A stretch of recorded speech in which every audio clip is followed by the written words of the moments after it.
Welcome to J is for Justice podcast.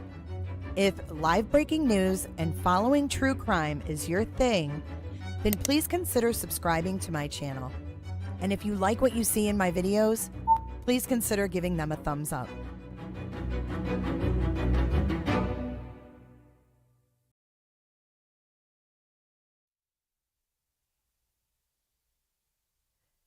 Happy Valentine's Day, everybody.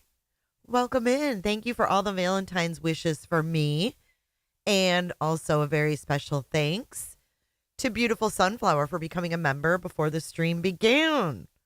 Good to see you guys. If you could hit that thumbs up, we're going to get our RICO on this afternoon. Welcome to J is for Justice. We have a second channel called Everyday with J, where we call out lies, information, BS. I share more of my thoughts there. But here we're going to keep it with the RICO Suave filing. This will be my first time actually reading through it. So I'm doing it with you guys. Mrs. Fletcher, thank you for being a member for 7 months. Thank you for your support. Thank you for making it happen. Thank you. Thank you so much. I wanted to remind everyone as we begin the stream, we're in the adult channel, right? We have to act like adults. Hey, Hell on Wheels. Hey, Pretty in Pink. Hey, Amy. Thanks for coming in. Turning Leaves. Miss Sherry. Miss Sin. Good to see you. Miss Liverbird. It's good to see everybody today. If no one told you Happy Valentine's Day, I am officially wishing you a Happy Valentine's Day. Angie B. Look at, we got Ree. Hi, Jamie. We have Ree for 1 month. Thank you, Ree, for being a member. And then we have, look at this, Angie B coming in hot with 33 months. That is so awesome. Thank you so much, Angie. Austin Powers, oh, behave. I fell asleep. Just don't fall asleep. Hello, Eris. Alabama Nana. Happy Valentine's Day, Truck You. Irish Eyes. Melissa B, Happy Valentine's Day. Sasha, thank you for becoming a member today. Thank you for making it happen. Thank you. Snorlax, hello. So I wanted, hey, Bama. Hey, Nonsense. Hey, everybody. Hey, Heather. Heather, good to see you. Betsy, 37 months. Look at Betsy Leak. She got the coconut. She put the lime in the coconut. Thank you so much, Betsy. Wow. Wow. Wow. Even BJ thinks that's pretty impressive. Thank you for your support, guys. Here, let me make that a little bit bigger. Ooh, we got a lot of anniversaries. Clickiversaries. 6 months, Mama Michelle. Thank you. Missy, 8 months. Thank you so much. Gosh, thanks so much. Perfectly imperfect. Good to see you. Happy Love Day. Thank you for supporting. Barbecue Lady, hey, we got XI. I just call you XI. XI, 5 months. Thank you for your support. Looking forward to reading through this. Well, let's get into it. Eerie Sunset, what do you say? Snowflake's Nightmare, I know you have. You've been around, baby. Thank you. If you guys could hit that like button, it is a free way to support the stream. Andrea Mom, good to see you. Or Outdoorsy. Sasha. Miss Bonnie. I can't, if I missed you, I'm sorry. Sayward, I love seeing everybody. I know you don't chat much, so thanks for coming out with your Clickiversary. I appreciate you. Hey, Chris. Chris says hi to all. Hey, Tammy. Shelby Lynn, thank you for your support. Thank you for becoming a clicker. We got lots of new clickers. Yeah, man, I'll tell you what, that dang old internet, man. Click, click, click, click, click, click, click, click. It's real easy, man. All right, let's get into it. Before we begin, I want to remind everybody, with all of the mess and, you know, turmoil around this case, Sebastian Wayne Drake Rogers is still missing. So that's why his poster is up on the screen, man, because this is what it's about. This is why we all started talking about this to begin with. Cambry, good to see you. Don't get in trouble. Damien, good to see you, Damien. Vivian, I agree. But this is why we all originally are even in this spot to begin with, right? Is because Sebastian's missing. Oh, I heard that last night. Bash for cash. That was interesting, wasn't it? Interesting little saying. Hey, Luna. Hey, Chris. Damien, give me roses. Who are you? Hi, Patricia. Julie A., thanks for becoming a clicker today. Appreciate your support, guys. But let's not forget about Sebastian and the mess of everything. Hey, Chips. Thank you. She also went over my... Yeah, I know. I know. It happened. I want to say thank you. But what we're going to do is we're going to walk through. So let me explain what's on the screen.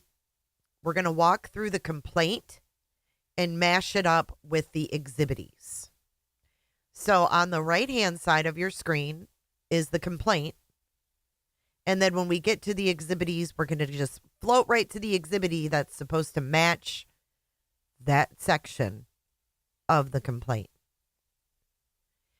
Jay, did you hear her say she knows how Nick has been evaluated and cleared multiple times in essence? I missed that part. I missed that part. The whole thing was weird. Wild. Hey, Wheel. Good to see you. I saw bits and pieces. It was, the whole next star thing was wild. It was like, what are you doing? God almighty. Bash for cash. It's so weird. Like now you can't, I don't know. It's wild. We'll discuss that at a later date. But today this is what we're on. So let's go ahead. I'm going to step off camera here. We're going to start reading through this. This is the RICO complaint. We're going to start with the facts. And if I miss you guys in chat, if you guys super chat and become a member, I will recognize you. I'm just going to focus. I don't want to keep interrupting, so I'll stop periodically. And obviously, give my input. But thank you for your support. So thank you for your support.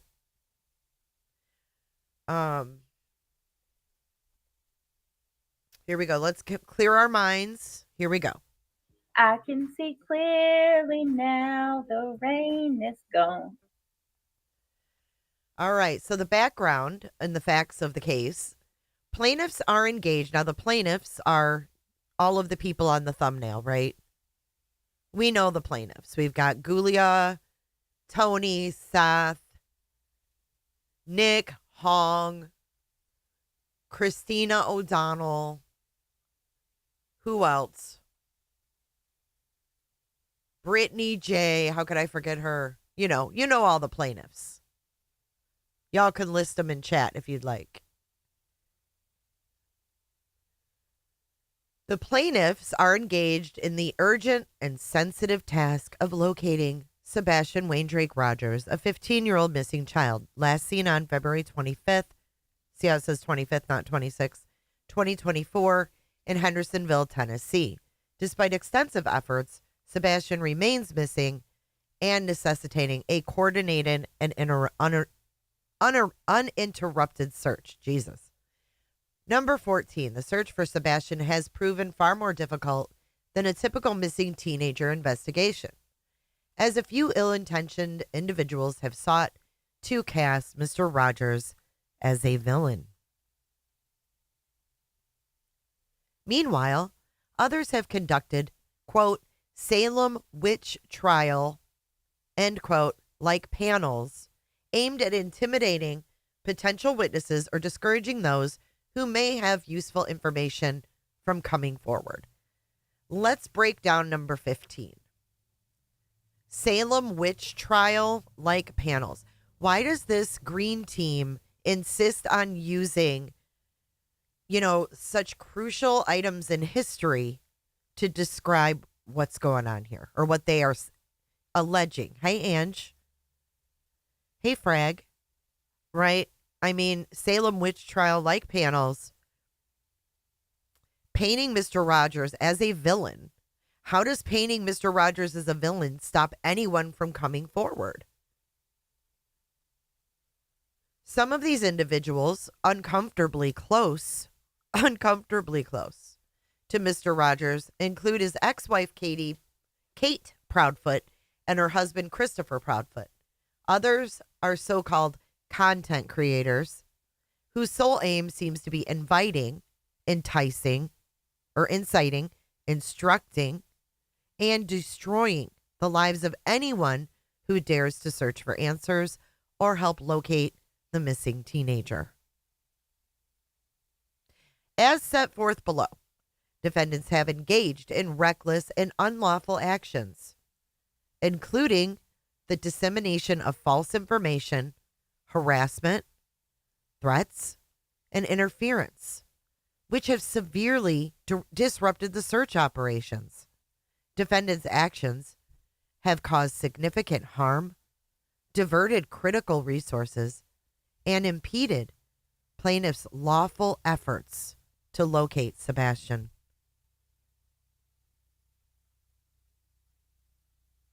Timeline.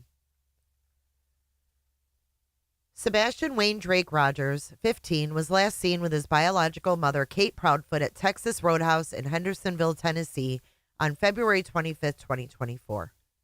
A true and correct copy of the Tennessee Bureau of Investigation's official updates page is attached hereto to Exhibit 1, which outlines the latest information about this case to date and is incorporated by reference herein. So here is Exhibit 1 on the left side of your screen.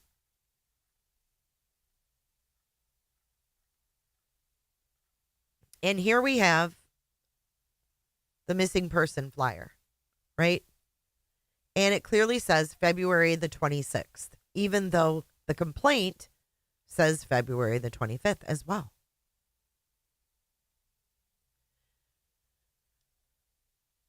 After leaving the restaurant, Sebastian disappeared. Effectively. What a word. Effectively. Fucking A, Nick. Vanishing without a trace. He was effective in vanishing without a trace. He was reported missing the next morning, prompting a multi-state search involving local, state, and federal law enforcement. On March 21st, 2024, Mr. Rogers organized a search of the Natchez Trace State Park, located 100 miles from Sumner County, after receiving a tip suggesting the family search that area. Unfortunately, nothing was found. A true and correct copy of the news article is attached hereto as Exhibit 2. So this is all Exhibit 1. This is all... Hold on. What is this? Is that Seth Rogers right there? Hold on.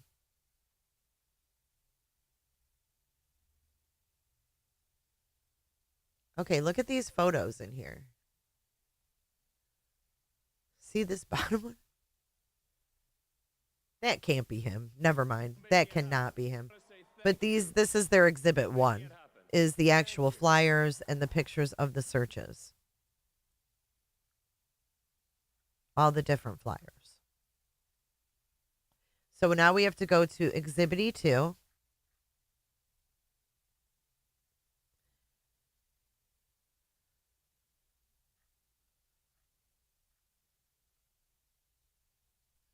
He's saying he's proving that he searched in West Tennessee, focusing on the area of Natchez Trace State Park. Look at the ad attached to this.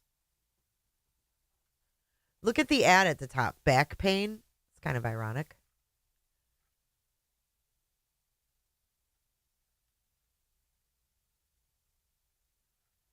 So that's it. That's how they prove he was searching, is by this news article. Number 21. On March 23rd, Mr. Rogers felt a glimmer of hope when the United Cajun Navy deployed a team to assist in the search for the missing teenager. A true and correct copy of the news article is attached as Exhibit 3.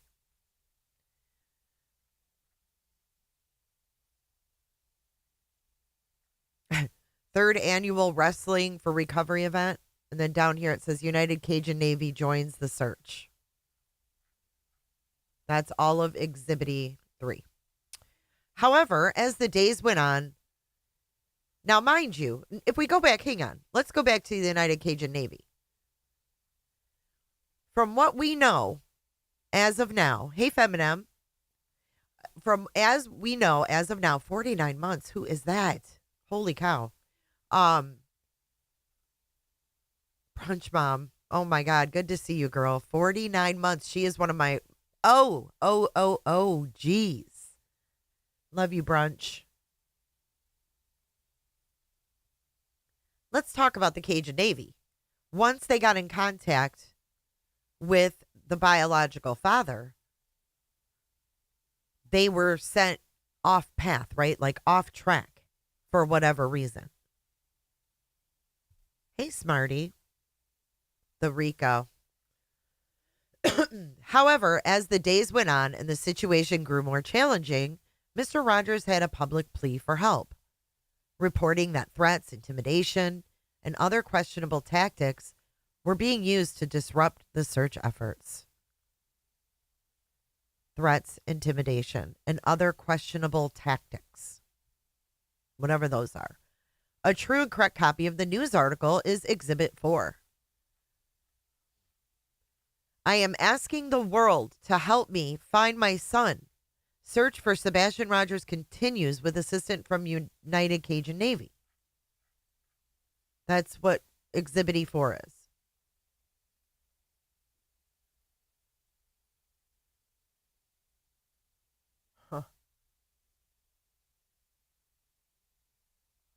With criticism online, Seth explained that the drama on the internet has deterred some people from helping, and he said it needs to stop. Quote, people need to stop their ego.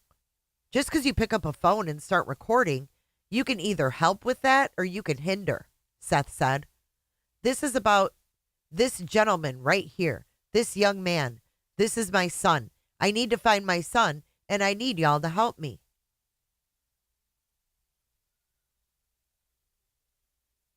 The nightmare worsened on March 29th when the United Cajun Navy withdrew from the search, citing death threats and interference from a handful of mentally ill people. This is a quote. A handful of mentally ill people with too much free time, emboldened by online keyboard warriors, end quote. A true and correct copy of the news article is Exhibit 5.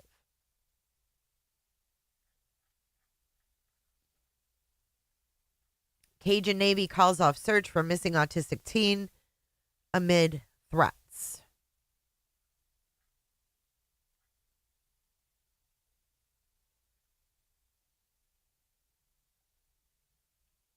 Okay, listen to this.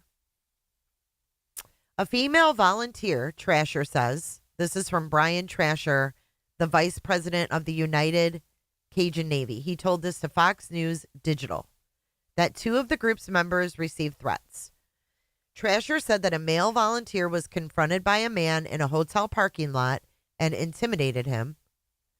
A female volunteer, Trasher says, was also threatened over the phone by another man, a recording of which he shared with Fox News Digital. In the tape, the man calls up the female volunteer and accuses the woman and another volunteer of driving onto his property and drawing a crowd. He says that he contacted the sheriff's office about the incident. Quote, we are letting the community know about you, end quote, the man says, claiming he was making the call to make sure the group aren't doing anything illegal. Quote, you guys are just out of control, and we as a community are going to make sure you guys get out of here, end quote. The female volunteer goes on to say that the person who she was in the car with is a local and that the vehicle in question was trying to turn around at the time. She said she even tried phoning the man ahead of time for guidance on where to park. Trasher says that the incidents raised safety concerns for his team, resulting in the public search being called off. They will continue searching for Rogers privately, but won't be disclosing the search locations. Wow.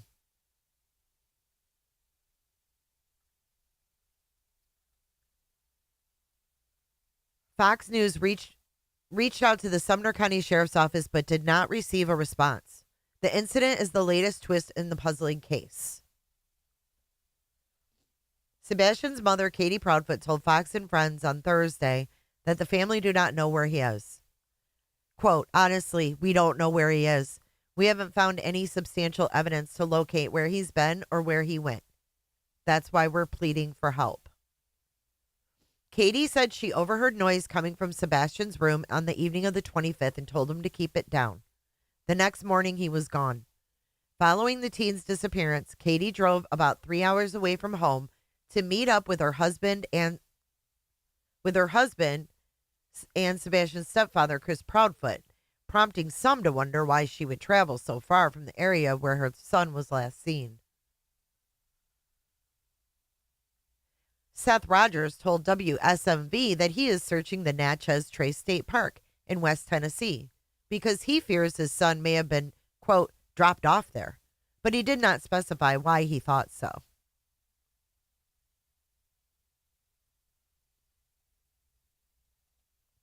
Weird. It was a psychic tip, though. We knew that.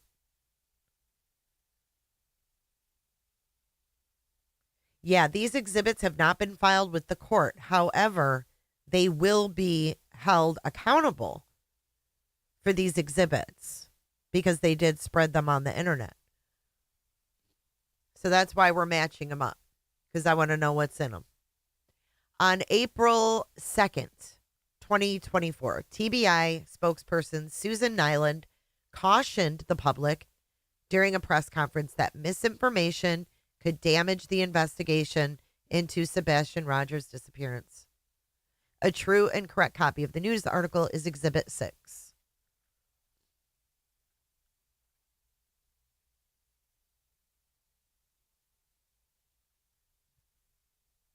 And that is, we had a press conference on that too, where she said that.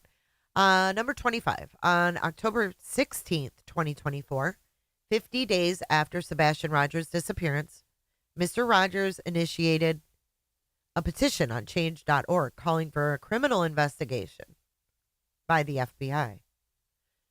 A true and correct copy of the change.org page, which, as of today, has garnered 19,472 signatures, is Exhibit 7.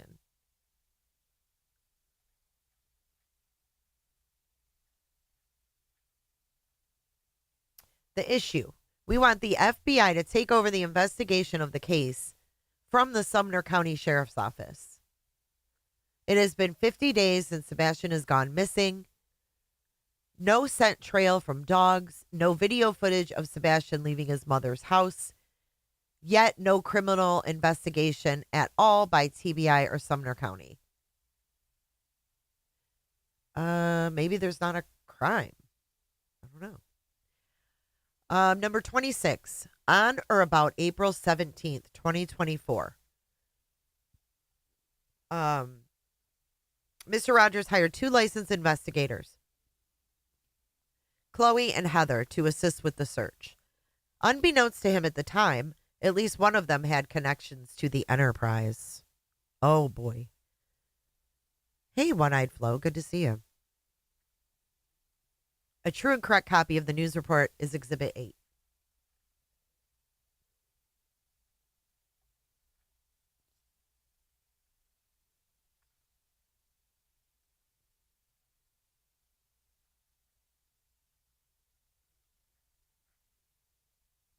That's just a news article announcing his investigators.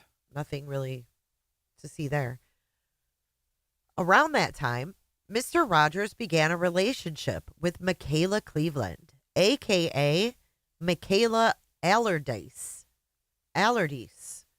who, based on information and belief, was sent to Mr. Rogers with the ulterior motive of using sex as a manipulation tool, similar to tactics employed by intelligence agents, but without any legal authority. What? Hey, Roberta. Hey, Sarah. Hey, Mrs. Fletcher, sweet one. Everybody who's joined since I started reading. Yeah, Streamlabs is like, yikes. Yikes. So it looks to me like Mr. Rogers is admitting a sexual relations. Hello, UA.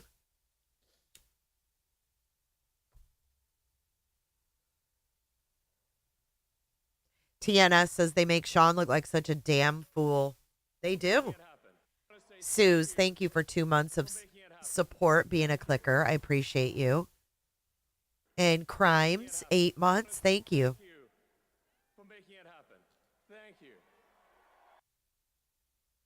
Welcome in Trolls too. Make sure you hit that like button. Hey, Captain Ganja. Okay, back to it. Okay, she had the ulterior motive of using sex as a manipulation tool, similar to tactics employed by intelligence agents, but without any legal authority. During the course of the relationship, they called it a relationship, she covertly emailed herself confidential files related to Sebastian Rogers. A true and correct copy of the sworn declaration of Seth Rogers, father of Sebastian Wayne Drake Rogers, is attached hereto as Exhibit 10.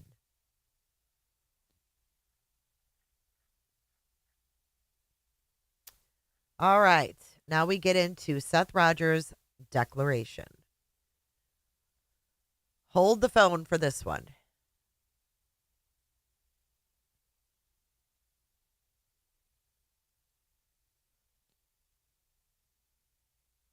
I, Seth Rogers, being duly sworn according to law, hereby and depose and affirm the following. Under the penalty of perjury, might I add. I am Seth Rogers. I am the biological father of Sebastian Wayne Drake Rogers. From the very beginning, I have been certain in my gut that my ex-wife, Kate Proudfoot, and her husband, Chris, are involved in the disappearance of my son, Sebastian. Chris asked me to, quote, get our stories straight, end quote, about Sebastian, implying that he wanted me to lie. When I refused, they both cut off all communication with me. They've shown no interest in finding our son, and their behavior only deepens my belief that they're hiding something. Every day that goes by without their help only makes me more certain that they know more than they're saying about what happened to Sebastian. For 7 long months, I've been living the nightmare of a missing child. It's something no parent should ever have to face. The pain is unbearable, and it's made even worse by the fact that the very people who should have cared, Kate and Chris, have turned their backs on me. Instead of searching for Sebastian, they'd have aligned themselves with people more interested in tearing me down than finding my son.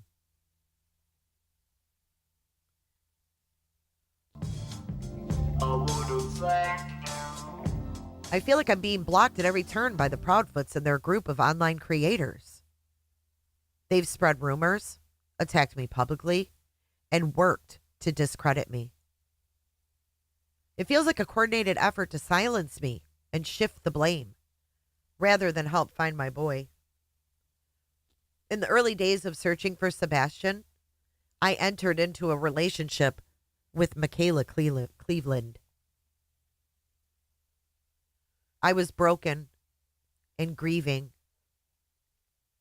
and she seemed to offer comfort. But her intentions weren't genuine. In early May, while staying at my apartment, Michaela sent confidential CPS reports, documents concerning my son's safety without my knowledge.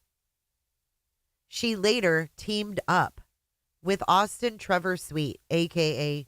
T-Rev, and together they used those stolen reports as leverage to control me.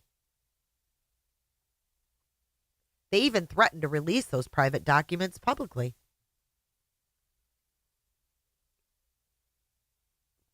The way Michaela, T-Rev, and their group of creators, people like Barbecue Lady, Granny's Watching, Queen Bee, and JLR, exploited my pain for their gain is nothing short but cruel.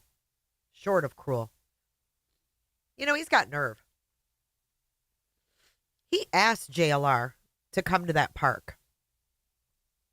He asked him to come there. The attacks against me haven't just stayed online. They've followed me to work, where I serve as a deputy at Davidson County Jail. Barbecue Lady, along with others like Granny's Watching, Queen Bee, and Cluminati, have spread rumors that I'm involved in the murder of a child and that I'm a pedophile. These lies have put my life in danger at work. I work in the maximum security section of the jail, and if word gets out about these false accusations, I know I could be stabbed or killed by inmates.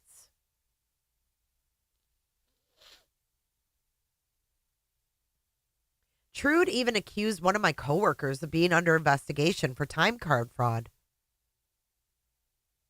trying to stir up trouble in my workplace. These attacks aren't random.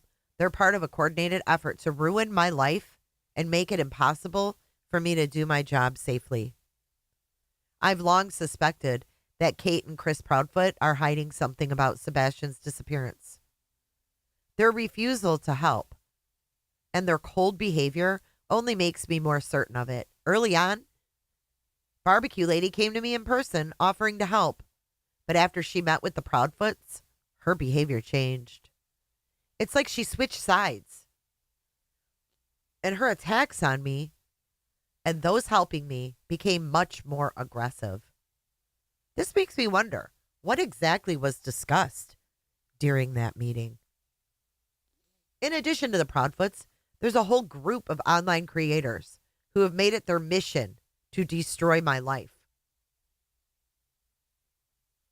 People like Ricky Smith, people like Cluminati, SF Investigates, and Stephen Crabtree have used their platforms to spread lies about me, calling me a, quote, child killer and a, quote, pedophile. I've never. That is so wild. Come on.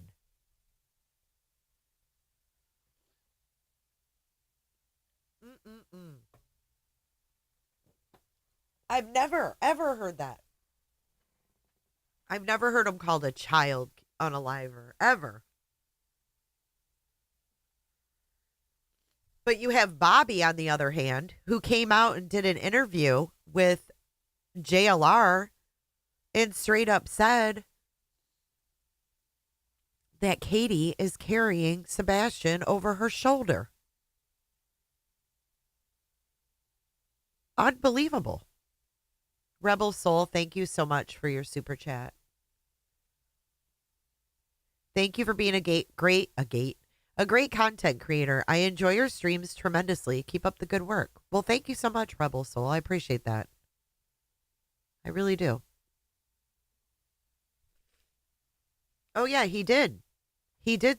Oh, wow. We've got clicker ships coming in hot. Thank you, Flo. Oh, my gosh. 10 new members. Thank you so much, Flo. Welcome, new members. Thank you. For making it happen. I want to say thank you for making That is awesome. Thank you so much. Thank you for making it happen. for making it happen. All right. I want to say thank you. Now it gets even better here. Thank you. For making it happen. I want to say thank you. These are dangerous accusations. And they've taken a toll on me, both personally and professionally. Stephen Crabtree didn't even have a YouTube channel before my son went missing. He created his channel specifically to capitalize on my tragedy. Stephen Proudfoot's not even named in this lawsuit. Weird. Or I mean Stephen Crabtree. Aligning himself with Cluminati and others in this online group, this gang of creators has turned my pain into their entertainment and profit. To make matters worse, the Proudfoots recently posed for a photo with Ricky and Steven, smiling as if they were all in on some kind of a sick joke. They pretended to search for Sebastian, but their actions felt more like mockery than a genuine effort. Like, they can't win. A true and correct copy of the photo taken on or around September 29th, depicting Chris and Kate alongside Cluminati, her spouse or romantic partner, and SF Investigates, is attached hereto to Exhibit 1.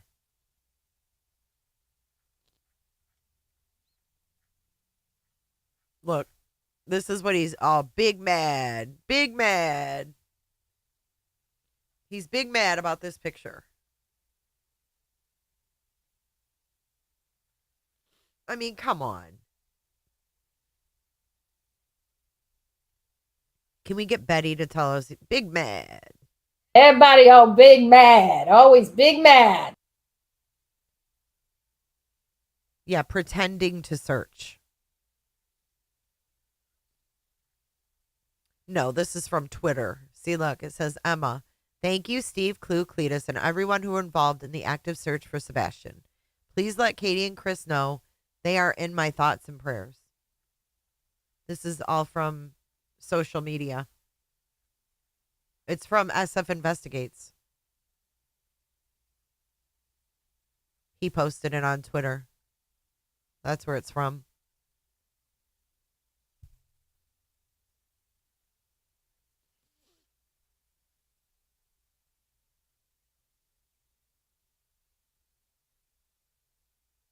Okay. The threats haven't stopped. I've been told by people connected to the Proudfoots that there will be consequences for anyone who speaks out against them. Chris even told my ex-wife that if I opened my mouth about what I knew, quote, it won't ever open again. It feels like they're using their power and connections. Power and connections? With what? To silence me. And I don't know how much longer I can fight this battle on my own. I thought you had an army. What are you talking about? Your Honor, I am just a father trying to find my son. I've been betrayed by people I thought I could trust, and I'm fighting against a coordinated group of individuals who seem more interested in destroying me than helping find my boy. I don't have the resources or the power that these people do. But I do have a father's love for his son, and that's what keeps me going. Every second that ticks by, my son's life hangs in the balance. If he's out there, every day that passes without finding him could mean the difference between life and death.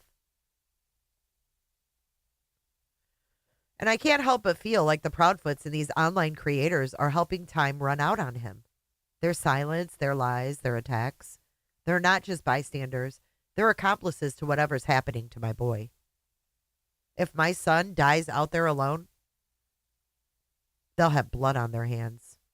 The Proudfoots, the step-parents who should have helped, they've turned into silencers. The in-laws, the ones who could have supported me, have turned into outlaws. And these online creators, they've gone from telling stories to being killers in their own way. And it's time for this to end. Wow. Online creators, as his team sits there and fakes photos, putting Chris Proudfoot overlaid in a photo. Right. There's no proof of that. That's why there's no exhibity of that barbecue. That's why I'm looking at the exhibities. Like they don't prove any of this emotional stuff. Mm-hmm. Weird. I am exhausted. I am heartbroken, and I just want someone to listen and help me bring my son home. This is my truth, and I hope you understand how much I need your help to find Sebastian and hold those responsible accountable. I am fully prepared to testify under oath and provide detailed accounts of these organized and sustained attacks. He's ready to provide detailed accounts of the organized and sustained attacks, including the incitement of harassment and violence, the continuous threats to my life. Continuous, that means they've never stopped. It means like every day he's getting a threat against his life. And the severe emotional and professional harm I have endured as a result of their actions. Signed, Seth Rogers. 10/15/2024. Look at e-signed Seth R. Rogers at hotmail.com.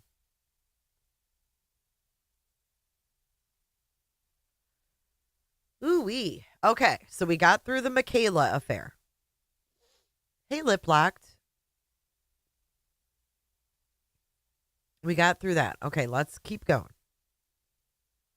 On May 1st, now here we go. This is Enter TikTok Tony. Hold on, let's make this bigger so you guys can see it. All right, May 1st, 2024, Mr. Rogers retained Tony L. Mathis on a pro bono basis to assist with media requests, allowing him the space to mourn and continue searching for his son with peace of mind. A true and correct copy of the sworn declaration of Tony Mathis is attached to Exhibit 11. Here's Exhibit 11. God, I haven't read this one yet.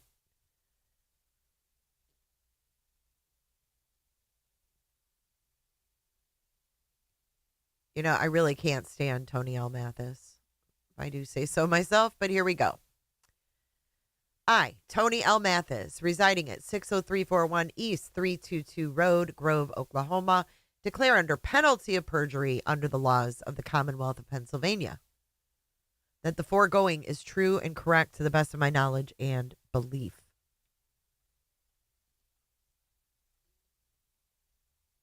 Before I ever got involved in the search for Sebastian Wayne Drake Rogers, life was simple.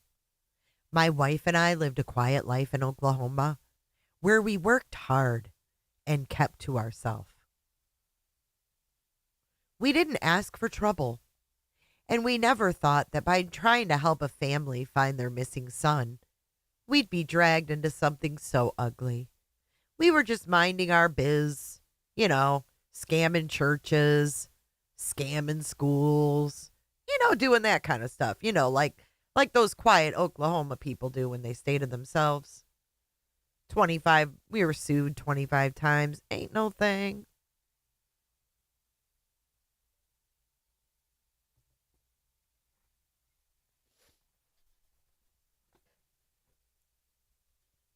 It all changed on May 1st, 2024.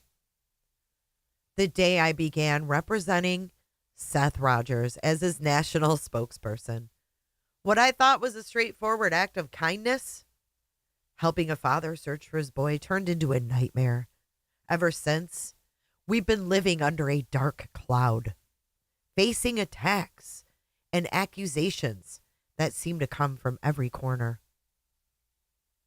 The harassment has been relentless, and it's even hard to recognize the life we used to know.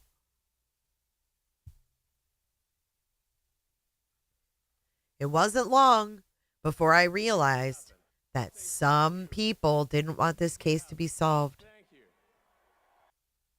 Kate and Chris Proudfoot, Sebastian's mother and stepfather, seemed more interested in discrediting those of us who were trying to help than actually finding Sebastian. They cozied up to a bunch of online personalities, folks I didn't even know existed, until they started coming after me.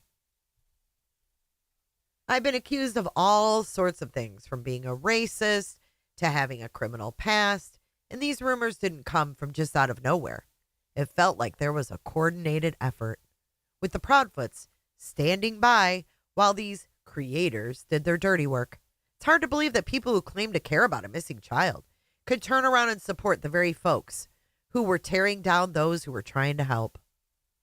The harassment took an even darker turn when Barbecue Lady decided to make me her personal target. In a recorded video, she flat out said, quote, "It is my effing mission to take Tony the F down." 4 minutes, 26 seconds to 4 minutes, 38 seconds. That wasn't just an offhand remark. It was a promise. And ever since she made it, she's done everything she can to drag my name through the mud. She's spread lies about me, accused me and my wife of infidelity, and even said we're swingers. It's humiliating. You should be humiliated even putting this in this lawsuit. Talk about humiliating. Why do I think Nick has punked all these motherfuckers? Why do I think Nick has managed to punk them all?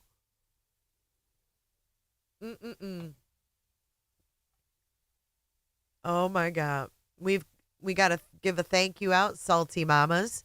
Thank you for being a member for a month. Happy Valentine's Day to you. And I think we had a gifted member over here. Full deck. Thank you for gifting a membership. I appreciate you. Hope you're having a good Valentine's. Oh my God. Okay. It's humiliating. And she's not just trying, it's not just me she's trying to hurt. It's my entire family. The more I tried to focus on helping with the search, the more it seemed like these people were determined to make me suffer for it. These attacks aren't just random insults from a stranger online. They're part of a well-planned effort to discredit me and anyone else standing up for Sebastian. Barbecue admitted herself, quote, "It's my blank mission, and it's been my little undercover mission. We are up to something," end quote. It wasn't just about shutting me up. It was about making sure I couldn't help. There was nothing accidental about it. This was organized, deliberate, and fueled by hate. The Proudfoots may have not been the ones shouting these things from the rooftops, but they stood by while the damage was done, aligning themselves with people who had no problem making up lies to ruin a man's life. It's hard to explain what it feels like to be on the receiving end of all this. I never wanted to be in the spotlight. I'm just a regular guy from Oklahoma who thought he could help a father find his missing son.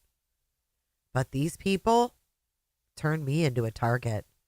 They've dragged my name through the dirt and tried to ruin my marriage with vicious lies. The emotional toll has been heavy. But it's not just me who's felt it.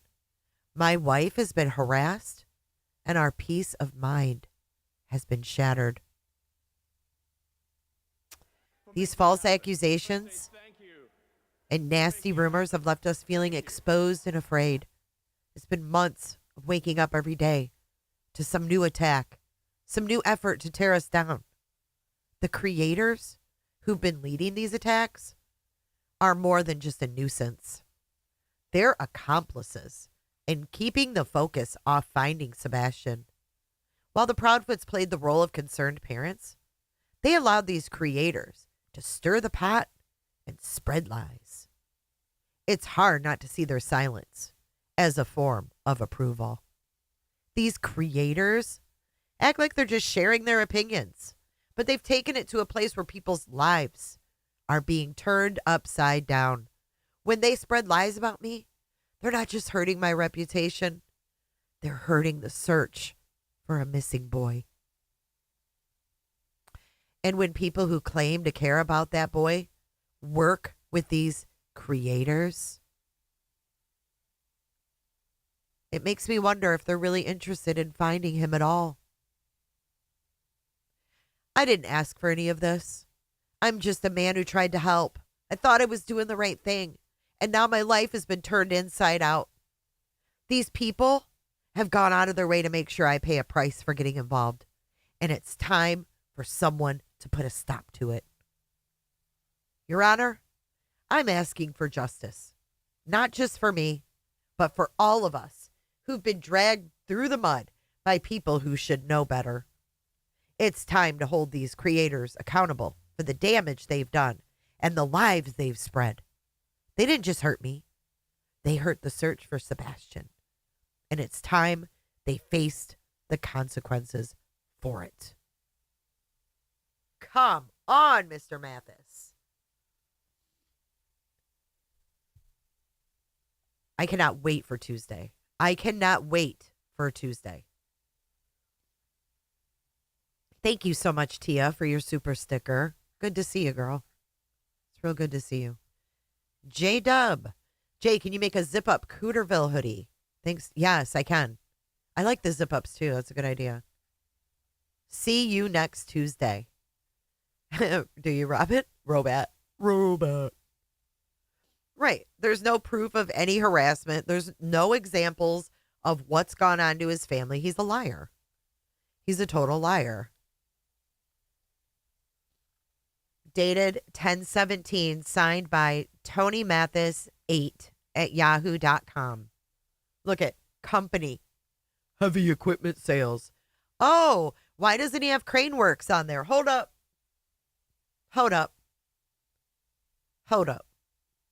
See that company? Why does it say heavy equipment sales?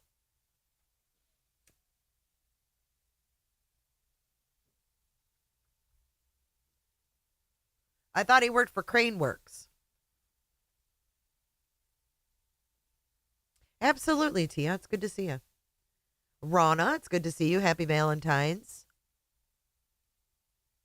Yeah, insert Tony's threatening recordings. Exactly. He was vile.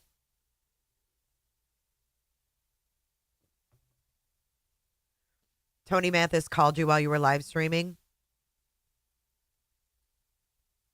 Right, there's no RICO. It's crazy. Okay, let's keep going.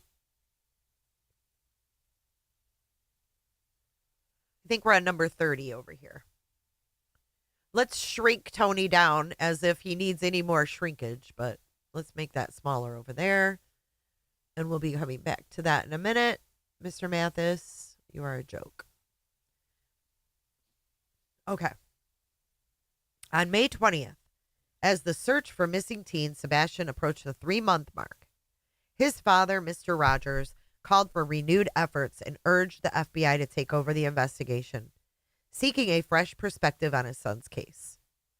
A true copy of the article, Sebastian Rogers' Father Calls on FBI to Take Over Investigation, is Exhibit 12.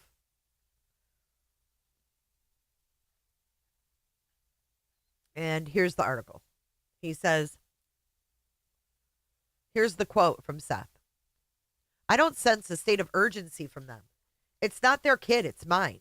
You know, this is a child of Sumner County. I tell people when you see something, say something. And then they turn around and they tell me that they see something and they never get a response. They call the sheriff's department and a lady called me. She got my number. She was like, I waited over 4 hours and nobody showed up.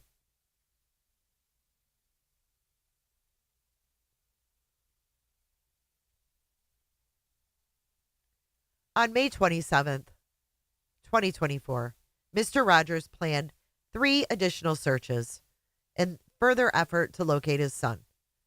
A true and correct copy of the news report is Exhibit 13.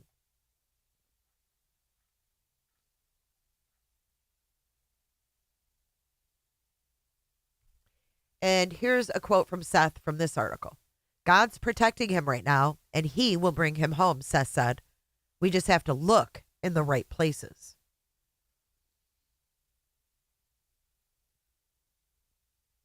I need people to be positive, Seth said. Positive that we can find him. Positive that we can find him tomorrow, you know. I need people to keep the faith with me. I need people to continue to pray that we find him. When people stop looking, when people lose faith, it becomes a cold case, and I'm not going to lose faith. I think everybody is trying. is helping to keep the faith, keep the prayers strong. I mean, that is where the hope comes in. And maybe you just reach that one individual that has seen something. I am looking for you, buddy, Seth said. I am looking for you, son.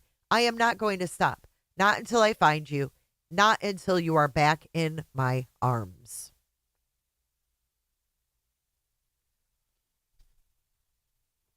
In an emotional interview on June 19th, 2024, with News Nation's Ashley Beigefield, Mr. Rogers stated, "There has been no contact between me and the Proudfoots. It's like I'm the only one that misses my son." This is found in Exhibit 14. Here's a quote from Seth. "I need you to get away from wherever you're near. Get to a phone. My phone is still on, son. I need you home."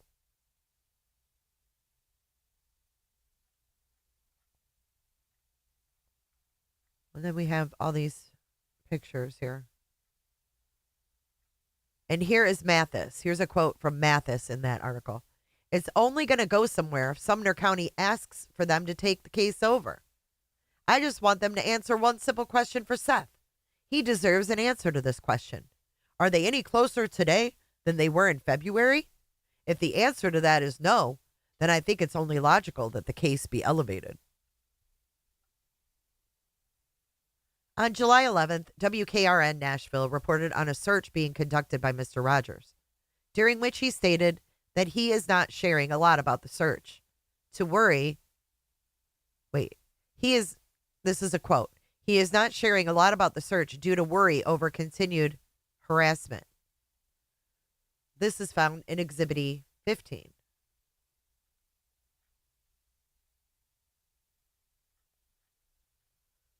Let's see. Seth says, "People think we are not searching anymore. Well, they can think what they want. Our searches are private. Now I really don't have much stopping me from getting out there and doing what I need to do," Seth explained. Look, July 11th barbecue. Seth resumed his search efforts. I thought his search efforts were hindered by the Enterprise. On Thursday, July 11th, Seth resumed his search efforts. He told News 2 he took a brief break to get a herniated disc repaired, but after a successful surgery, Seth said nothing is stopping him to search for his son.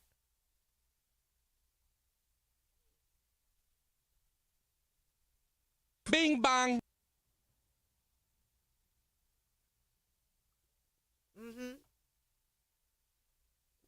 I thought the Enterprise was stopping him.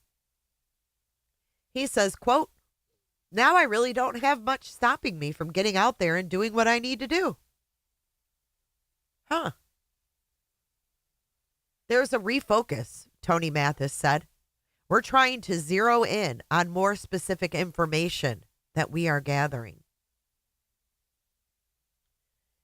Here's Seth. "We have had people following my searchers around who are just handing out flyers. It doesn't bode well for people who are trying to help to be put in a hostile situation."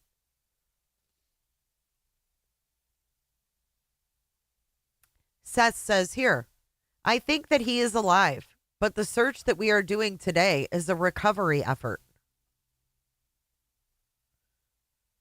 I am going to hand out flyers until everybody knows." Mathis says, "A lot of people have been kind enough to continue to plaster the community with flyers, but we are getting messages that people are stopping and asking those to be taken down at businesses." What? We're getting messages that people are stopping and asking those to be taken down? They are actually stopping and taking them off the telephone poles. We just can't wrap our brains around why you would take a flyer down for a 15-year-old missing child. And here he is again. "We think it's a valid question. Are they any closer?"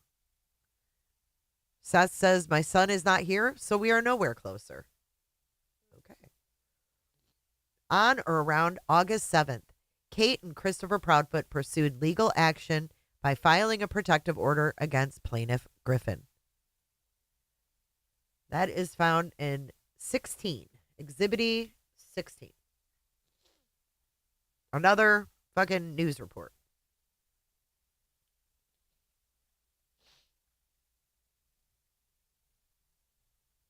On August 21st, 2024, At Night was engaged by a private client of the plaintiff with an address in Brentwood, Tennessee to assist in the search for Sebastian.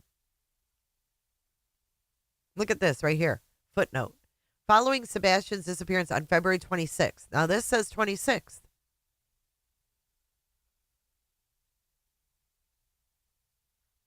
Despite their low profile, Katie later alleged she was being subjected to stalking and harassment. On August 26th, 2024, the FBI announced a $50,000 reward for information on Sebastian.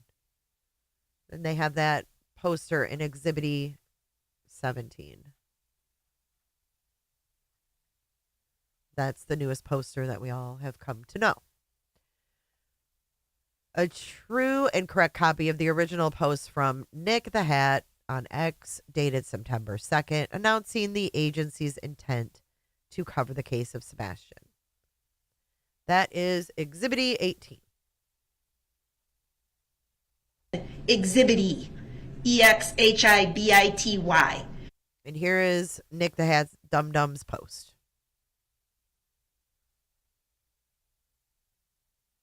Where he's adding a 25 grand to the 50 from the FBI, allegedly.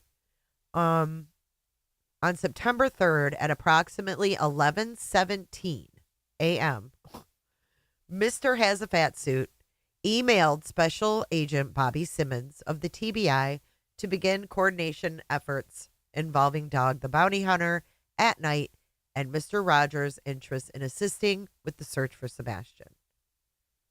That is Exhibit 19. And this is, let's see. Let's take a look at this. Because Nick's known for like fake shit. Thank you guys all for being here. If you haven't hit the like, if you could, it really does get this video out in the algorithm. Flung out there. All right, so we have from Nick Has a Fat Suit to Bobby Simmons, Joseph Lesniak, At Night HX. Who's that? HX, Hong Yi, AS at Night Agency, and Most Wanted at manhunts.1. Now, I have to let you guys know, manhunts.1 is not Dog the Bounty Hunter. That is One World. Oh my God, Hazel Eyes. It sounds like something my husband would say. Titty babies. I just don't know anything about the. Yeah, that's not Dog the Bounty Hunter. It's One World, which is the umbrella of At Night. So who knows how much Dog the Bounty Hunter knows about his involvement. Drive safe, Potato. I mean, I guess he's going to find out, but. So he says, I trust this message finds you in good health. I am Nick Has a Fat Suit from At Night Private Intelligence Agency, currently collaborating with Dog the Bounty Hunter. We are poised to commence operations in the search for Sebastian and seek to coordinate our efforts seamlessly with the TBI's ongoing activities. Our approach emphasizes discretion, minimal media exposure, and the immediate transfer of all pertinent information to your team. Our approach emphasizes discretion, minimal media, I already read that. Additionally, to incentivize the public for valuable tips and leads, we are independently adding $25,000 reward, separate from law enforcement's offerings. To ensure our strategies are aligned, I would appreciate the opportunity to discuss our planned actions with you. Could we arrange for a brief telephone conference at your earliest convenience? Our attorney, Joseph Lesniak, is copied on this email and available should legal consultation be necessary. The first draft of a poster we will be releasing on our website is attached for your review. It still has a few minor edits to undergo. Stay safe and well. Nick has a fat suit, Director of Global Syndication and Intelligence. Give me a break. Bobby Simmons probably read that and went, what the fuck? That same day, at night, entered into a letter of engagement with Mr. Rogers. So this is the second engagement letter that Mr. Rogers has signed. The first one that he signed was with Mr. Mathis. So here you see the One World. Look at, he's using like the Walt Disney W too. It's so weird.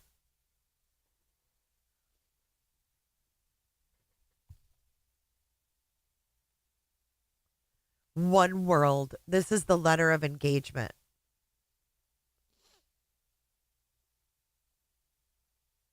One World.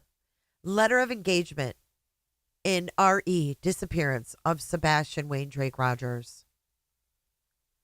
The retainer agreement is made and entered into as of September 5th, 2024 by and between Seth Rogers' client, the father of the missing person, Sebastian Wayne Drake Rogers. And it has his address. At Night Media LLC, a private intelligence agency and subsidiary of One World Corp., located at One World Trade Center, level 85, which is non-existent. At Night shall commence its investigative services on September 5th, with an anticipated completion date 6 months thereafter. Ooh. Ooh, that's almost up. At Night will utilize its rapid response team to allocate additional resources at the start of the investigation to expedite the gathering of critical information.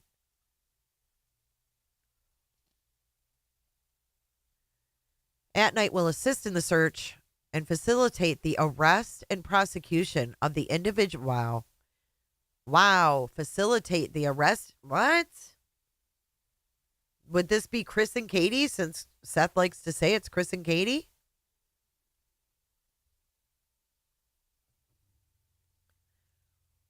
This collaboration is contingent upon Seth Rogers' full and continued cooperation, which he has already demonstrated. At Night will operate independently from LE, applying its own rigorous protocols and scrutinizing all persons of interest equally. Information will be shared with federal law enforcement officials in real time. The agency will advocate for the client and any quasi-judicial proceeding before any board or commission required under Tennessee and federal law, and further in public as the media as needed. At Night will also represent the client personally before the governor of Tennessee. Oh my God. Should such advocacy become necessary, Mr. Yee and corporate counsel will conduct any required negotiations with Tennessee officials to achieve the mission without adversarial situations, if possible. This is a pro bono representation in keeping with At Night's services. Of representing deserving clients at no charge for agency services. I thought they said they were retained by someone in Brentwood.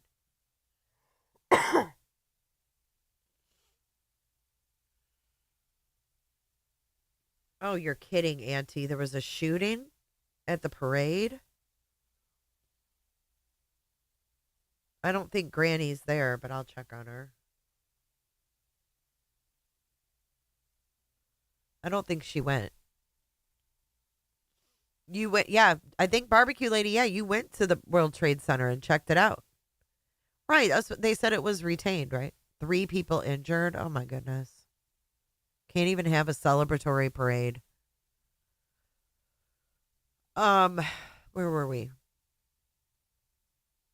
Okay, so no charge for agency services.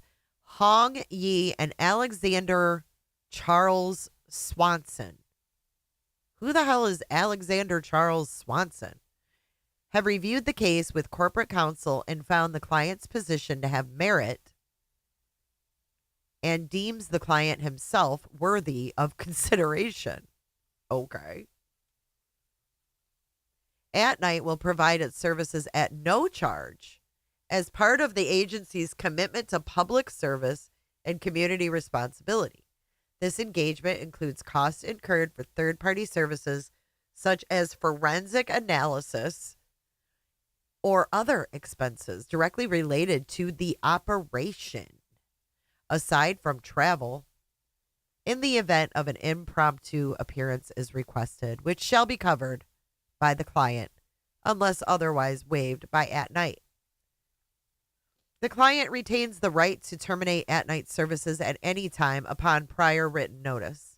Similarly, At Night reserves the right to terminate its professional relationship with the client at any time. At Night will treat all information related to the client's case with the utmost confidentiality, although certain aspects of the representation, such as filings before boards or commissioners, may become publicly known. At Night will not disclose the client's name on any website or in widely distributed marketing materials without permission. Blah, blah, blah. Let's see. During the course of representation, At Night will maintain a file containing records, documents, and materials pertaining to the client's matter. The client file, this may include correspondence, reports, transcripts, exhibities, and other relevant documents. The client file is the property of the client. In addition, At Night may retain documents reflecting attorney notes, investigative notes, drafts, work product, or mental impressions as part of its internal records. Not all material is accessible to the client, as it belongs exclusively to the agency. Upon conclusion of the representation or termination of this agreement, the client's redacted file, redacted, will be made available to the client upon request. At Night will retain copies of the file for its records in accordance with applicable laws and ethical standards. What a joke. This argument shall be governed by and construed in accordance with the laws of the Commonwealth of Pennsylvania.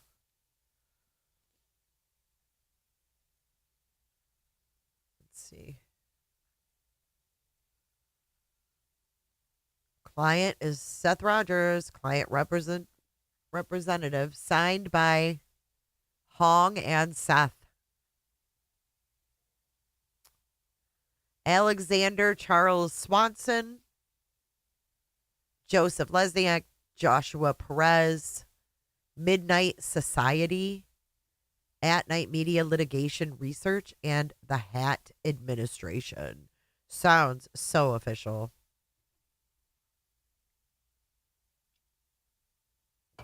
What do you guys think so far? Bullshit, bullshit, bullshit.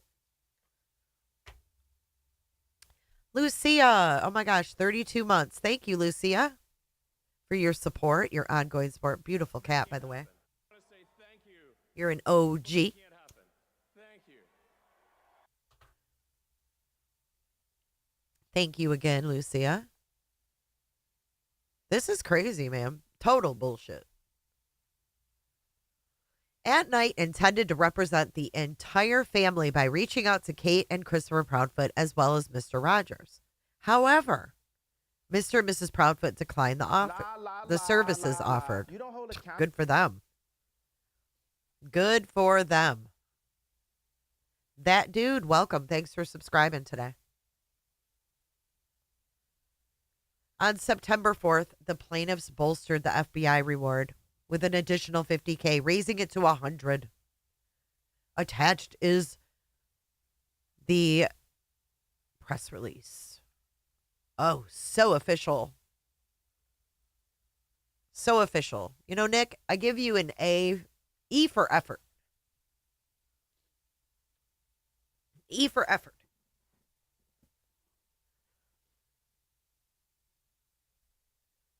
At 3:31 that same day, plaintiff Dwayne Dog the Bounty Hunter Chapman announced the increased reward on his social media, capturing nationwide attention. A true and correct copy of this article from TMZ, ooh, that's so freaking legit, is Exhibit 22.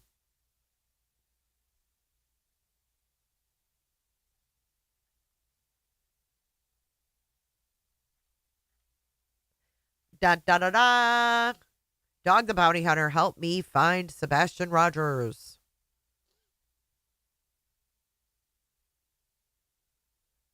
TMZ. Who else reported? Who else even reported that Dog the Bounty Hunter was in this? Besides TMZ and that local news.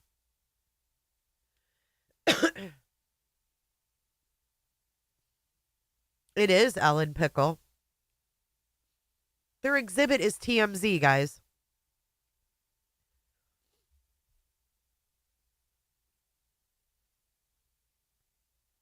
On or about September 5th, 2024, Dog the Bounty Hunter joined the plaintiffs, Mr. Rogers and Tony Mathis, on News Nation with Ashley Banfield, declaring their belief that Sebastian was alive and would be found. A true and correct copy of the article is Exhibit 23.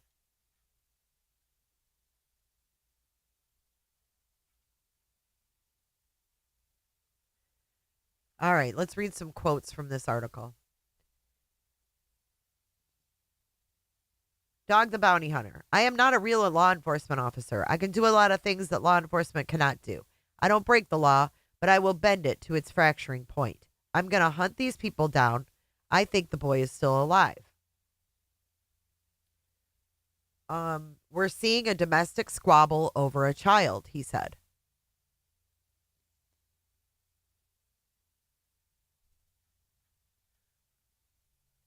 On September 10th, At Night emailed the U.S. Department of Justice Missing Child Unit to inquire about Form USM 641, which activates the assistance of the U.S. Marshals.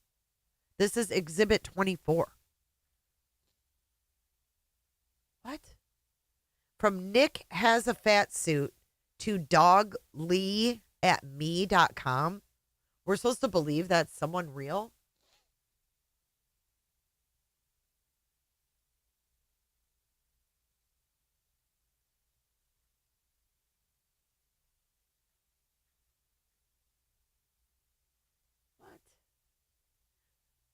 From the Missing Child Unit at usdoj.gov. Hope all is well. Do you happen to have USM 641? We are assisting in the search for Sebastian Rogers, and we'd like to initiate the process to request assistance from the marshals. The forms will go through the local law enforcement agency leading the case and be returned to the USMS. Like, that's ever going to happen. Like, really, Nick? And then here's the response. Please see the attached for a copy of our request for assistance. We look forward to your response. Total, like, stupid automatic reply.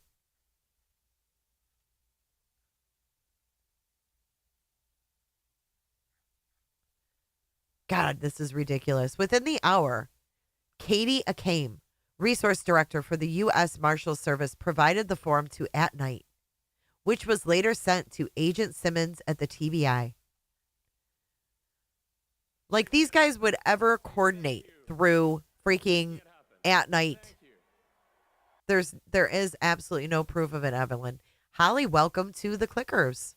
Thank you for joining today. Okay. On the 10th of September, Plaintiff Griffin appeared in court for allegedly violating a protective order issued by the Proudfoots, citing hashtag Chris Proudfoot and accusing her of being a nuisance to their privacy. That is Exhibit 25.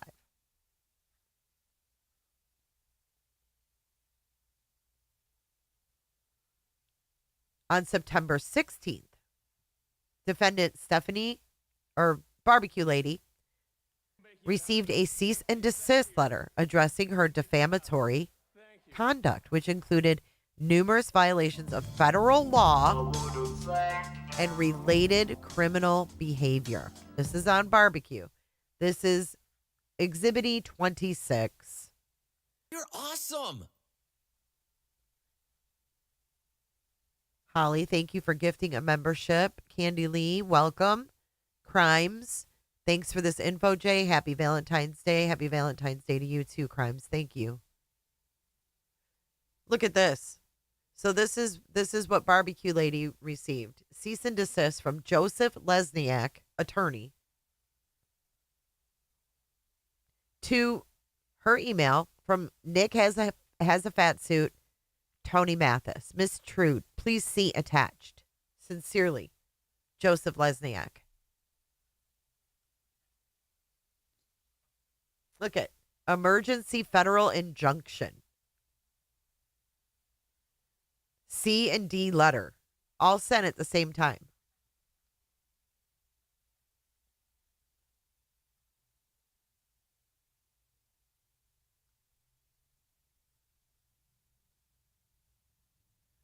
Please be advised that I represent At Night Media, a limited liability corporation. I also represent Dwayne Chapman, Nick Has a Fat Suit, Hong Yi, Seth Rogers, Tony Mathis, and all interests related to the ongoing search for Mr. Rogers' son, Sebastian. Says he went missing after dinner, Let's see. Your interference has forced the agency to divert resources from searching to Sebastian to addressing your disruptive and malicious claims. The threats and harassment that your actions have incited have directly hindered the search by forcing the postponement of critical travel for Dog Dwayne Chapman, who resides in Florida. Terroristic threats. So, Barbecue Lady Scared Dog, your attempts to incite the public into flooding the Pennsylvania Board of Parole with false reports. Wow.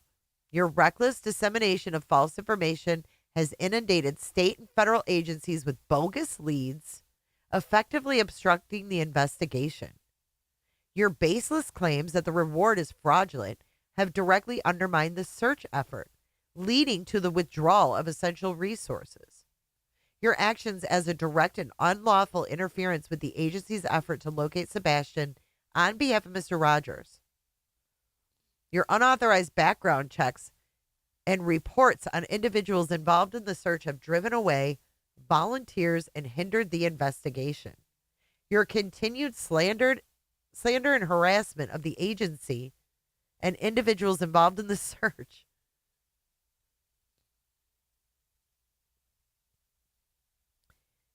You have publicly claimed that Sebastian's pants were found, a statement that has no factual basis and is purely intended to mislead and disrupt the investigation. You are hereby demanded to provide all tests, reports, and other materials that support this claim immediately. Failure to do so will be construed as an intentional fabrication of evidence. We will not tolerate the dissemination of false information that jeopardizes the investigation. This is not a game, and you've run out of chances. Simply put, if you want to keep talking, you can take the stand in court. Otherwise, refrain from this criminal behavior. Review the attached federal injunction immediately. If any of this is unclear, consult an attorney. Without delay, you have 48 hours to comply. Govern yourself accordingly. And then here is this federal injunction, they say. fucking weird, man.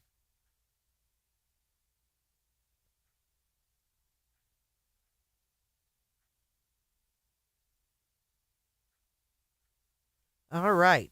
Attorney Coleman further asserts that Miss Barbecue Lady is actively conducting her own search efforts with a dedicated team fully supported by the Proudfoot family. See Exhibit 27. Judy Coleman.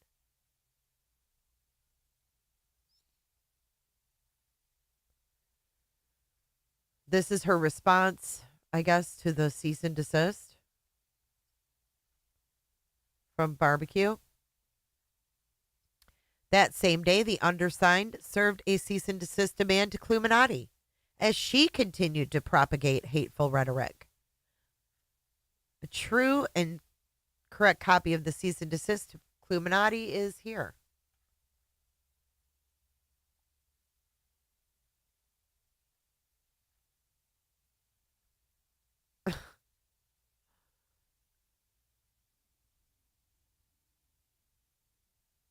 Your deliberate actions have not only spread falsehoods and sowed chaos, but have actively sabotaged the efforts of dedicated individuals working tirelessly to find a missing child. Your actions are not protected speech. They are malicious, defamatory, and obstructive, leaving you fully exposed to serious legal consequences. This is to Clue.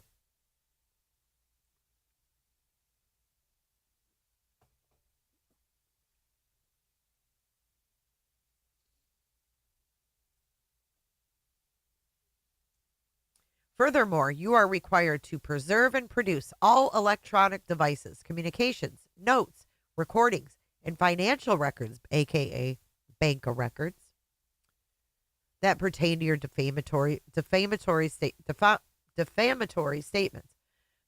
social media posts, and other related activities.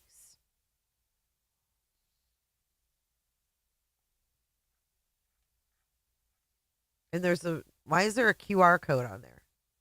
What's that for?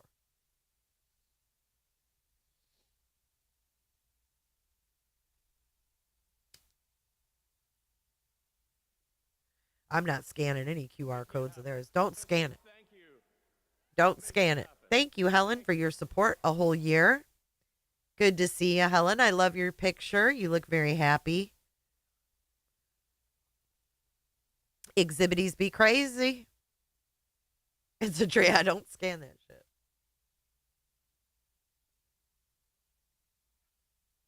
So then they go ahead and send the injunction to her too, I guess.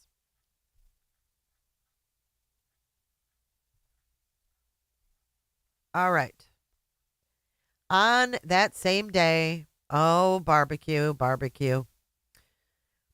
used the cease and desist letter shown in Exhibit 26 to her advantage by leveraging it to solicit a GoFundMe. Oh, boy. Under the false pretense of being silenced from covering the disappearance of Sebastian. A true and correct copy of the GoFundMe created by Barbecue Lady is Exhibit 29.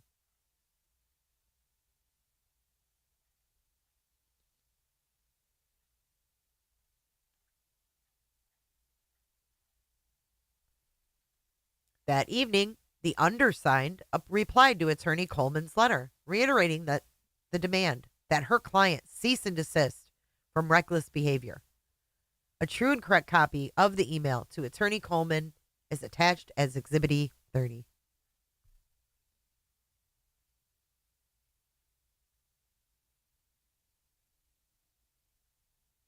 Your client, Barbecue Lady, claims ignorance of the key individuals involved in this matter. Dwayne Dog Chapman and Hong Yi. However, just hours ago, she publicly named these individuals on TikTok while discussing the cease and desist and anticipated injunction. Her reference to Mr. Yi as Hong Kong is not only factually correct, but is also racist. This duplicity and racial insensitivity will not be tolerated and only worsens her position. Oh, my God. I wonder what Hong has to say about Brittany, you know.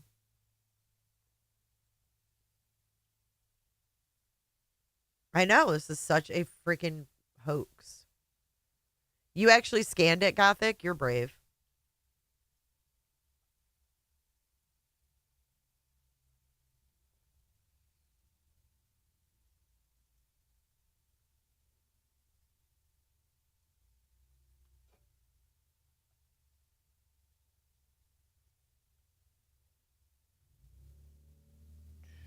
Where are we? Shortly before 8 p.m. on September 17th, Attorney Coleman emailed the undersigned, writing, I have never made a post or video of any kind on the Sebastian Rogers case, so I'm wondering if you've actually watched any of the posts on the account linked in your email. I have never made a post about it either. I have not commented at all. I am a moderator for a different creator and agreed not to address the case at all since Mr. Mathis' involvement. I have kept my word on that. Exhibit 31.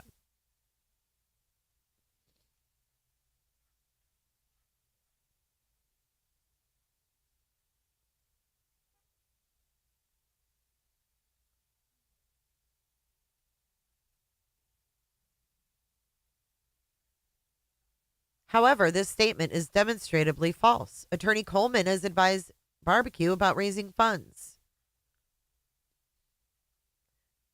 Barbecue. Or you might want to, donate to it. Attorney Coleman. Yeah, there's lurkers like me that, are going to be driven over to your GoFundMe campaign. So it's like, this is brilliant. Thank you. This only helps. And 2, participates regularly in panels and discussions on the very channels being brought before this court. This is in Exhibit 32. Wait, where is 32? There is no 32. We go from 31 to 33. Okay, it goes right to 33. Attorney Coleman assisted Barbecue in locating legal counsel to defend against this matter. She also continued to email the undersigned. Empathetically,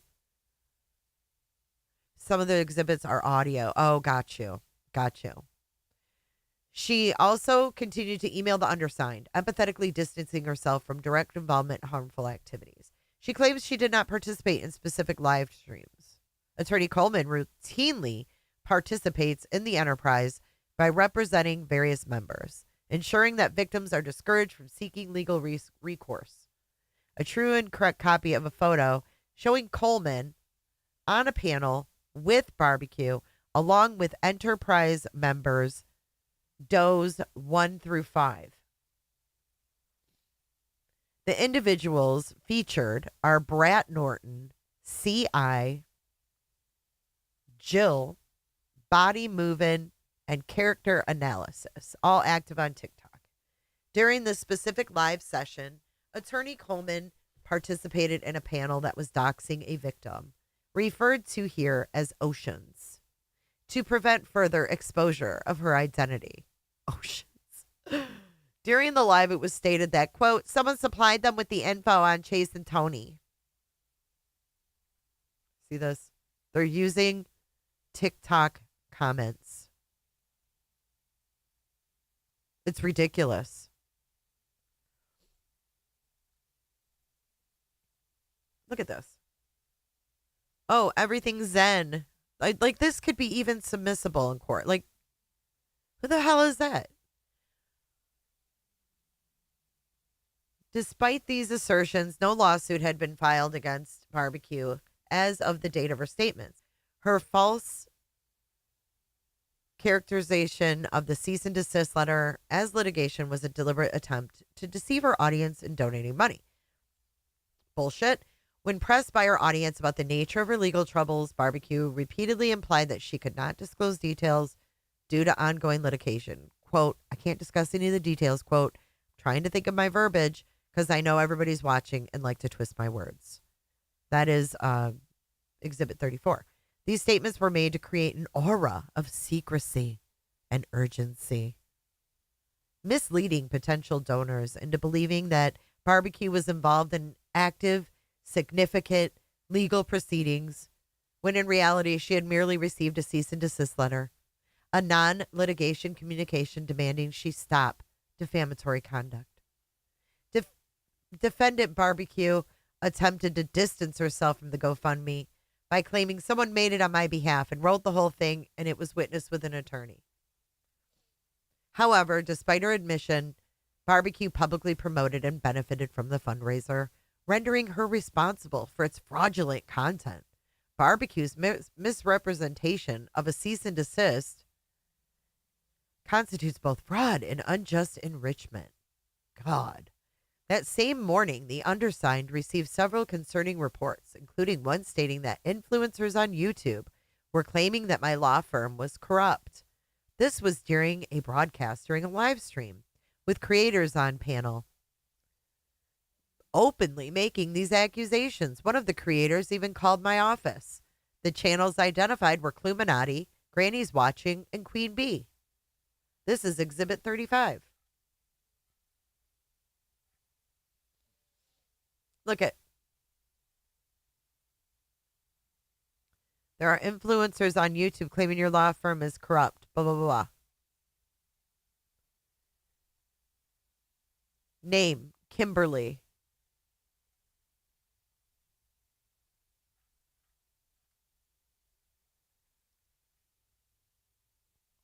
Furthermore, I did not consent to having calls to my office broadcast on social media, which demonstrates the extent to which these creators are willing to go. Additionally, I experienced a particularly troubling incident. Oh, Lord, here we go. Hey, vibrator. Notice how it says my office? Yeah. What's up, Mullins? Sorry, I'm getting a blanket. I'm kind of chilly. This is crazy. Like, I can't believe that the E's read this and actually took it seriously.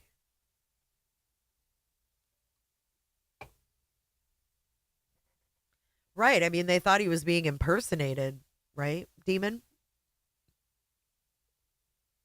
I experienced a troubling incident when Granny's Watching stated during a live stream that she was driving to Media, Pennsylvania with the intent to visit my office. This was perceived as a threatening action. However, following a brief phone call between Granny and the undersigned, she subsequently decided to return home.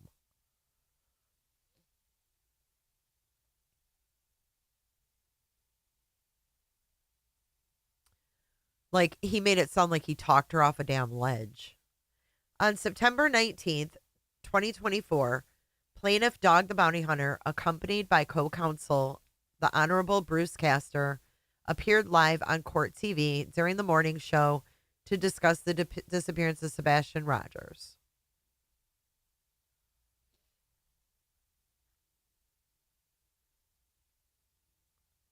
Look at this. As more than 3-decade law enforcement official myself in Pennsylvania, a former district attorney, and a former attorney general, I understand the frustration local authorities must be feeling. From my own experience, I know that you sometimes need experts like Dog, experts who are willing to give their time and energy to assist law enforcement in doing their job. I was stunned when I learned the facts of this case. A young boy is missing, and the mother and stepfather don't seem to be particularly distraught. I'm sure that's something many people are questioning.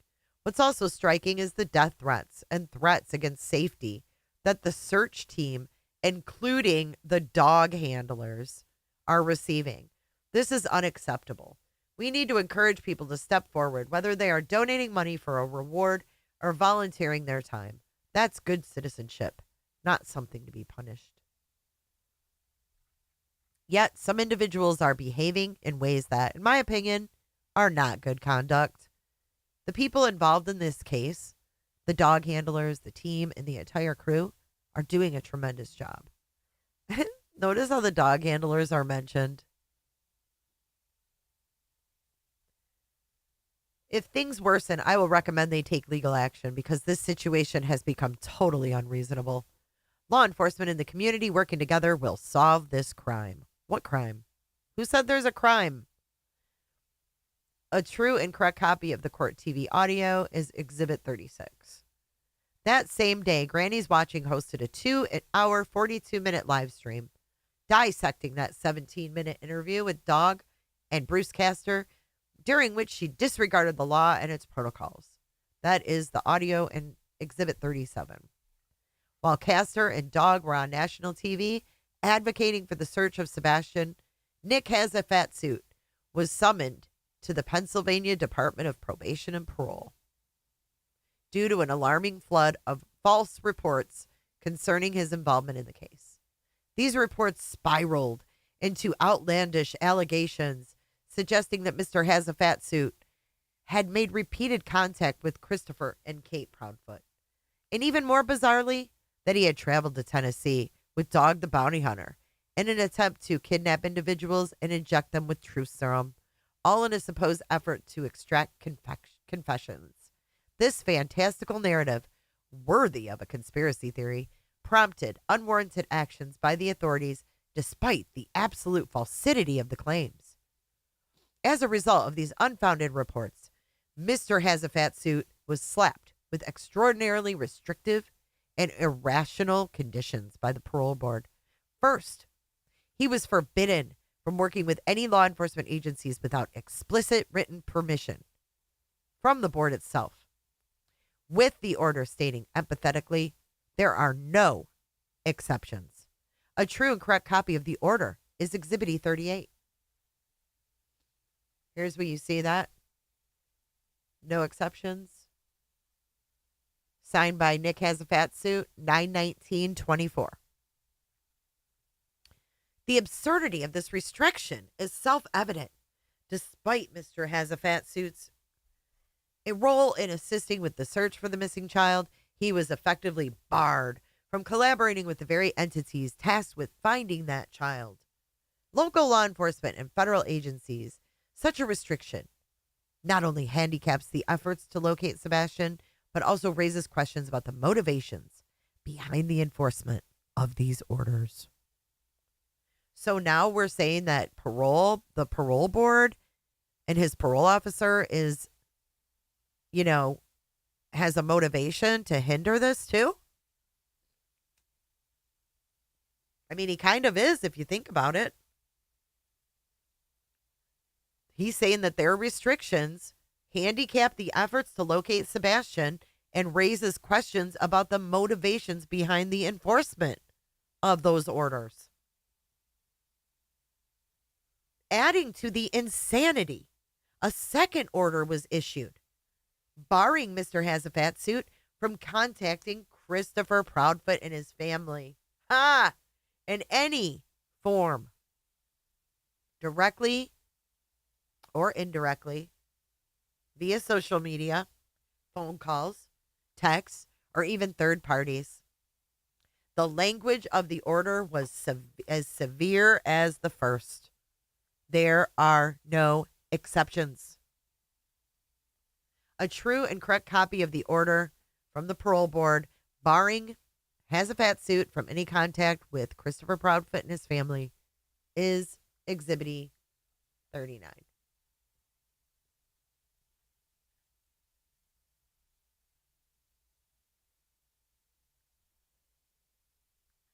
As noted by plaintiff Yee, what makes all this more incredulous is the fact that there had been minimal contact between Mr. Has a Fat Suit and the Proudfoots. No more than 3 calls in total. And in an ironic twist, it sounds like a fucking horrible novel. And in an ironic twist, several of those calls had been initiated by Chris Proudfoot himself.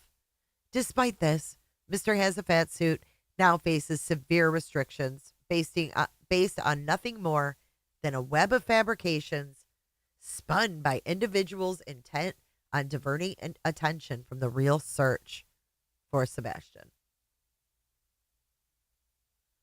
All right, now we get into Hong's sworn declaration. This is Exhibit 40.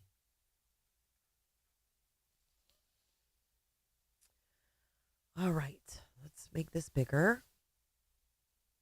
That's what Tony's wife says every night. Can we make this bigger, honey? It's not 12:02 yet, baby. Hong Yi.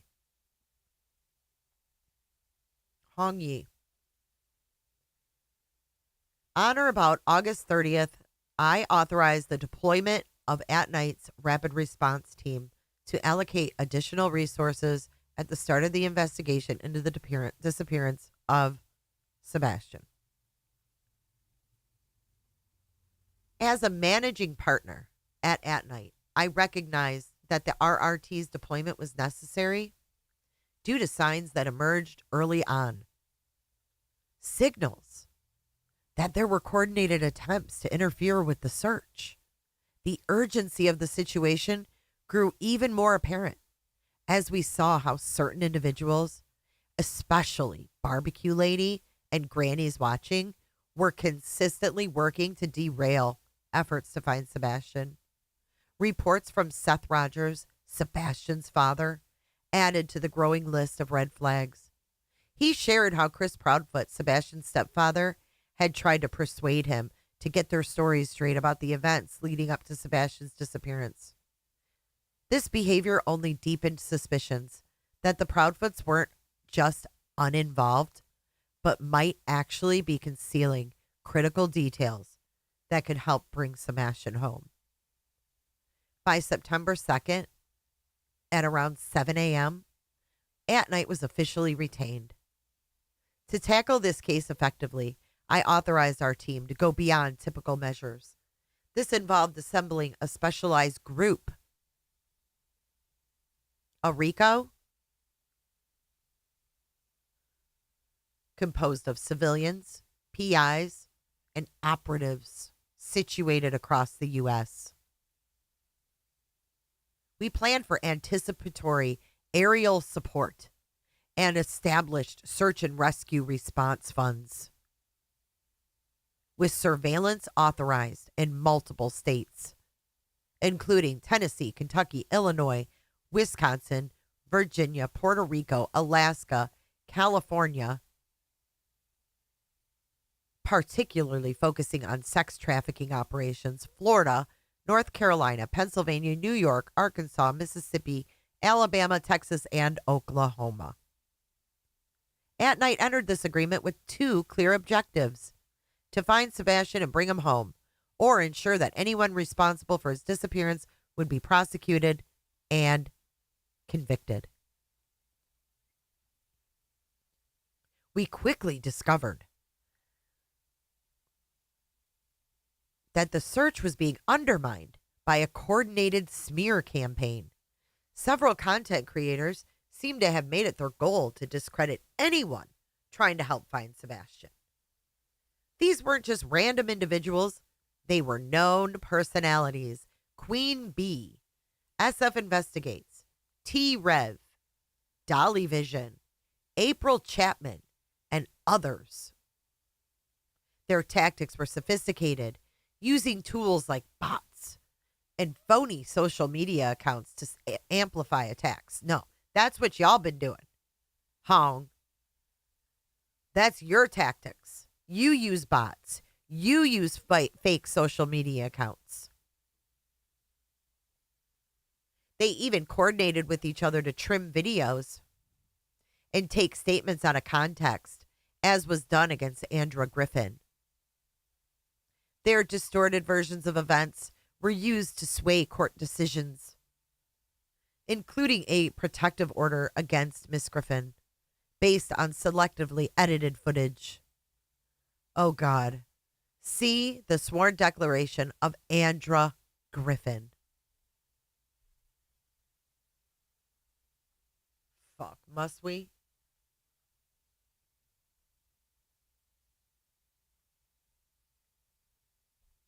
Similar methods were used against Nick Has a Fat Suit, who was forbidden from having any contact with Chris and Katie Proudfoot, despite only having minimal communication with them. In addition to these incidents, I was involved in group chats with Stephen Fisher and the Proudfoots.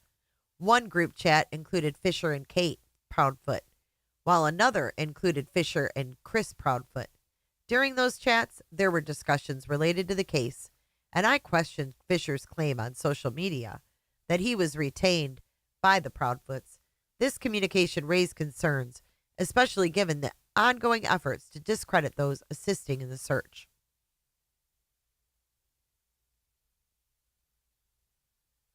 On September 7th at 10:36 p.m., I texted Chris and Kate Proudfoot and Stephen Fisher regarding the ongoing situation. A true and correct copy of the group chat with Chris, Kate, and Steve is attached hereto as Exhibit 1. The following day, September 8th at 1:26 p.m., I reached out to Chris again and asked if he would be available on Tuesday for a meeting with Dog and the team.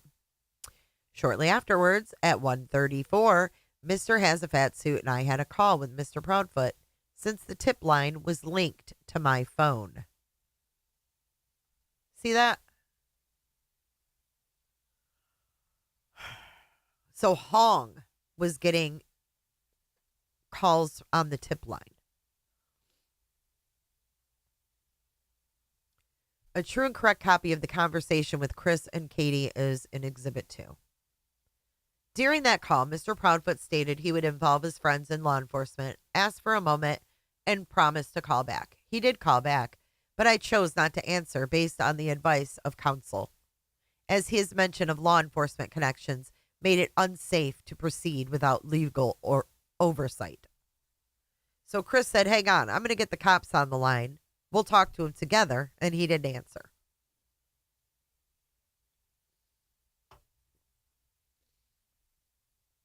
Unbelievable.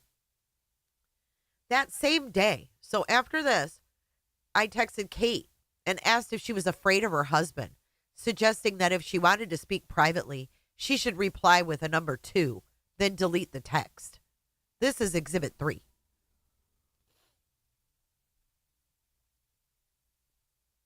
On September 9th, I attempted to contact Mr. Proudfoot twice, along with Dog, but received a text stating not to call back. There was an accidental pocket dial later that day, but no further contact was made. There has been no communication with the Proudfoots since that time. Even Julia Valenti faced false accusations of posing as a TBI agent. It became evident that the Proudfoots were using legal maneuvers, not just to protect themselves, but to undermine the investigation and cast doubt on those genuinely working to find Sebastian. During our investigation, we uncovered financial connections. Really? Bank of records? We uncovered financial connections among these content creators and a broader network of individuals who were profiting from spreading information. This sounds like the Green Team. Donations through YouTube Super Chats and subscriptions showed a significant flow of funds, some of which were tied directly to individuals with vested interests in keeping the investigation off track.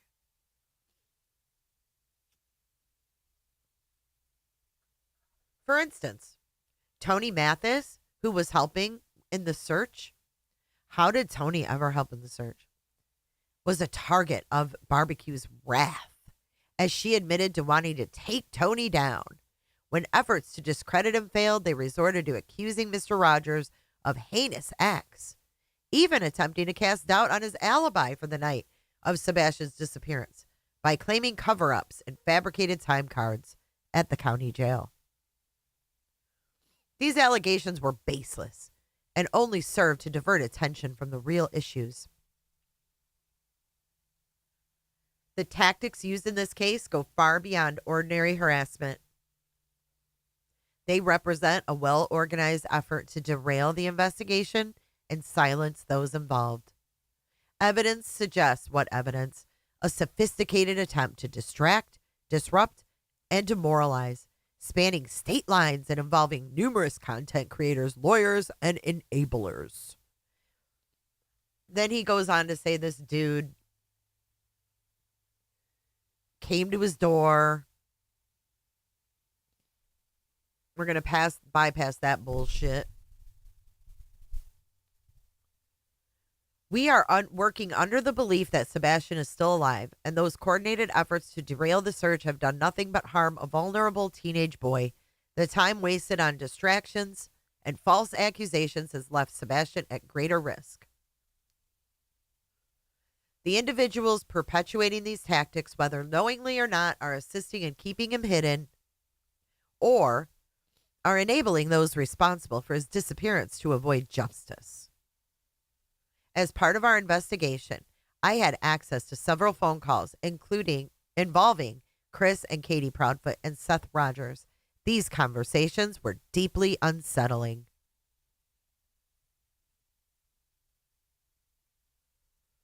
So Seth was recording them?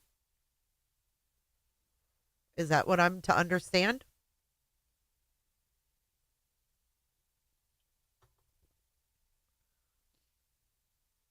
In one instance, just days after Sebastian's disappearance, Kate Proudfoot, clearly furious, made harsh remarks about the situation.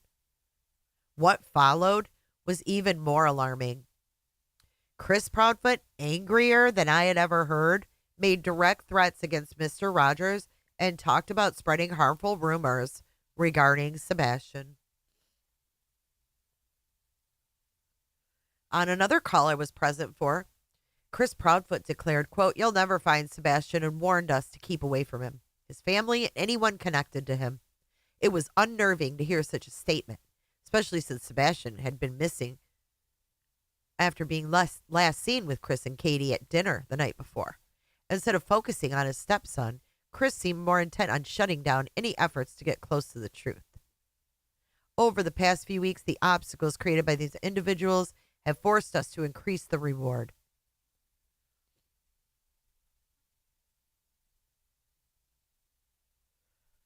So he concludes by saying, if the people behind these disruptions have any humanity left, they will stop impeding our efforts before it's too late.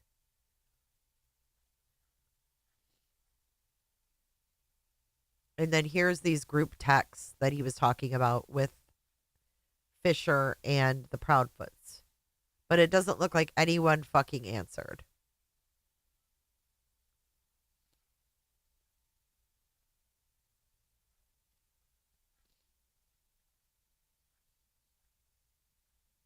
And then here's another one to Mr. Proudfoot.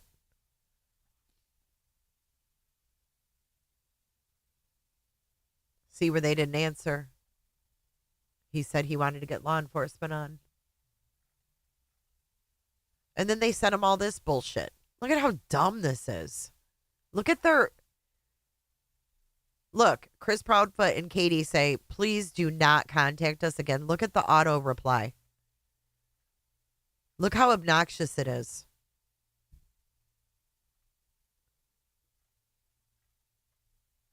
I mean, really?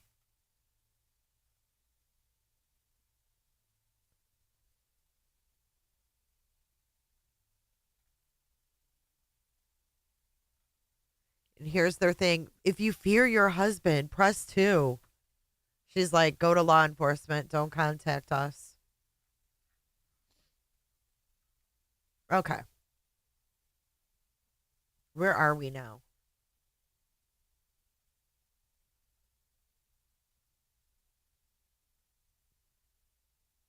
We might have to do this in 2 parts. This is a lot. I didn't realize there was so much in here. Okay.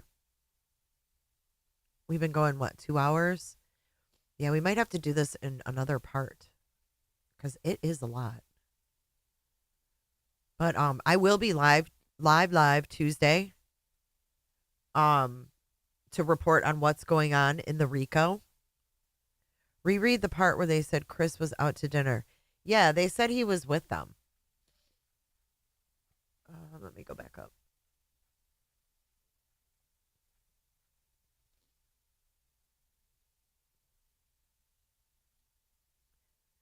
He says,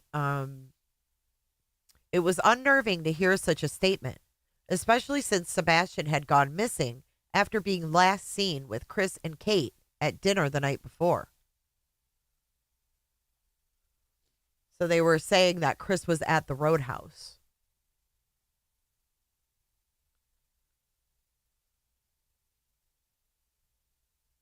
Okay, so on September 20th, 2024, news networks reported that plaintiffs dogged the bounty hunter at night, and Tony Mathis had issued cease and desist demands to certain content creators. Plaintiff Mathis, spokesperson for Mr. Rogers, emphasized the importance of at-night's involvement, stating, quote, they bring a social media team, they bring an investigative team, and they bring a legal team. And those things that were all desperately needed. In addition to Dog's passion and the overall horsepower of his organization, the case has been amplified tenfold just in the last 2 weeks. This can be found in Exhibit 41, CBS News article. See, and this is weird. Here's Dog the Bounty Hunter's quotes from this article. This is, here's Seth. I'm just hoping for a positive outcome from this.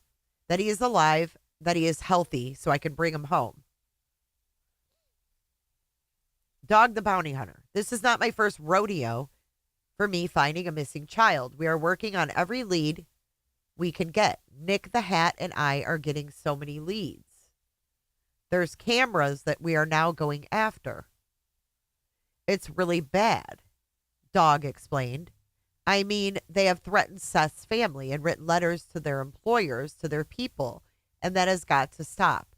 People run their mouth, Seth expressed. There's keyboard warriors every day. They want to send death threats and things to people, but they are cowards.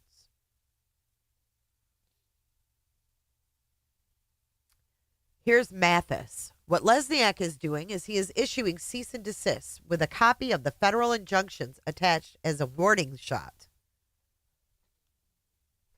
What they are trying to do is get people to quit talking about Sebastian.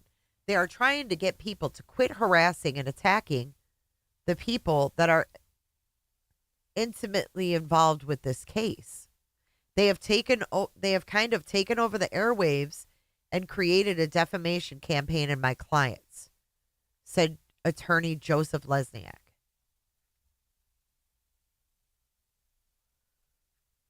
Good God. That same day, it was reported that plaintiffs at night and Dog the Bounty Hunter expressed their belief that they, quote, know who is responsible for the disappearance of Tennessee teen Sebastian Rogers, end quote, and discussed their plans to assist in tracking down the 15-year-old with autism. This is Exhibit 42. Look it says here. Dwayne revealed who he believes is responsible. However, that afternoon, co-counsel Bruce Castor notified the undersigned that Dylan McCandless King Coulter and Graham, LLP of Butler, had entered their appearance on behalf of Barbecue.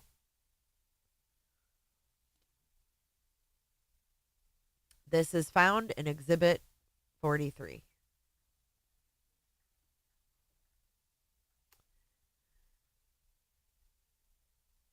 This pattern has been evident in Barbecue's previous conduct, and now Attorney Coleman's own correspondence aligns with these methods, contributing to the enterprise's overall strategy and intimidation and legal maneuvering.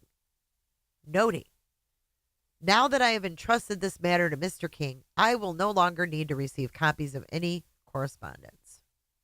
I am confident he is more than capable of handling you and your clients. However, I respectfully request that your clients refrain from engaging in discussions or making comments on social media about me. They have already made several serious missteps and represented me in a false light. So this is Barbecue's previous lawyer telling them, back the fuck up. In the broader context of this case, the enterprise's repeated attempts to use legal mechanisms to intimidate and silence plaintiffs from cease and desist letters to direct legal threats fit squarely in the framework of obstructive tactics aimed at impeding the investigation or intimidating individuals. I need to take a little drink here. An attorney that I retained that is not right. Your previous lawyer, right? Rana, thank you so much. 5 new clickers. Welcome. Thank you Welcome, guys. for making it happen. I want to say thank you for making it happen. Was Chris the Invisible Man at the Roadhouse? Yeah, probably. For making it it happen. Thank you. I know. I hope they get some kind of a resolution on Tuesday for sure. Thank you again, Rona. Making it happen. Thank you.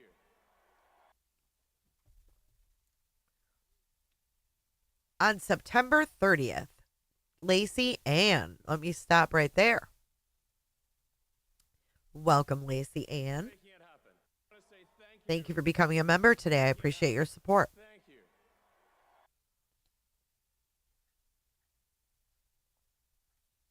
So Judy Coleman sent a cease and desist back.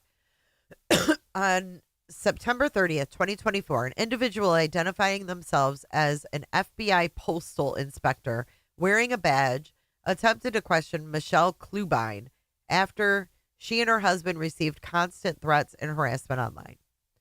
True and correct copy of the sworn declaration of Michelle Klubine is Exhibit 45.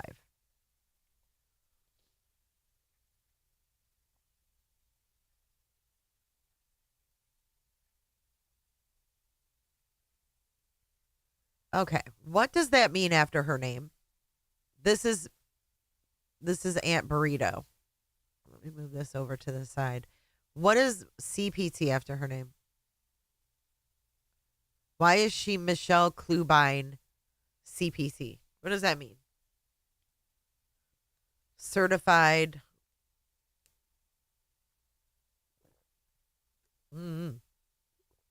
What does that mean for real?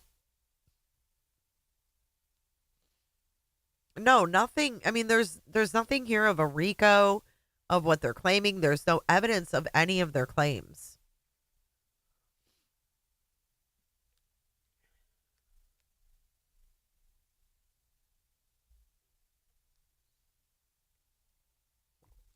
That is really weird, huh?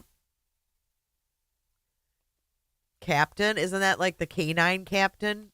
Isn't that what hers is? Gulia, the canine captain. It's weird. Michelle, you got some skills we don't know about.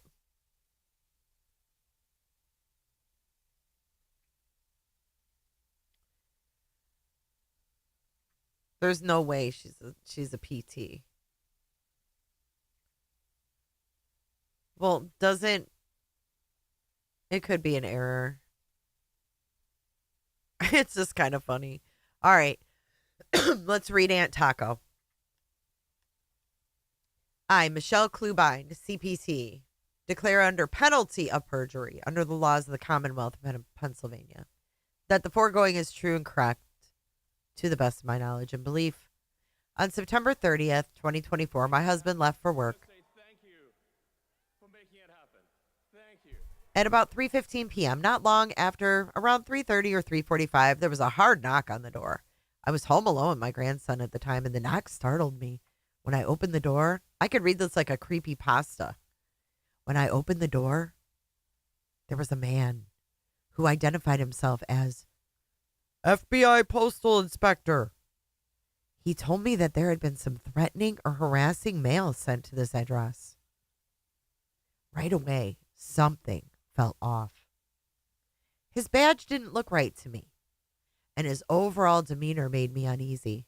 I feel like that could be, kind of a reverse Uno, like maybe Seth wearing his uniform out in public. I wonder if Seth has ever misidentified himself, in that outfit. Okay. Right away, something fell off. His badge didn't look right to me, and his overall demeanor made me uneasy as I asked more questions, especially when I mentioned our missing nephew, Sebastian Rogers, out of Tennessee. The man's behavior shifted. He avoided eye contact and quickly changed the subject, almost as though he didn't want to address Sebastian at all. That moment set off alarm bells in my mind, and I didn't feel safe. My son, who was home with me, approached the door. When he reached out to shake the man's hand, the man looked startled and uncomfortable, as if he wasn't expecting anyone else to be there.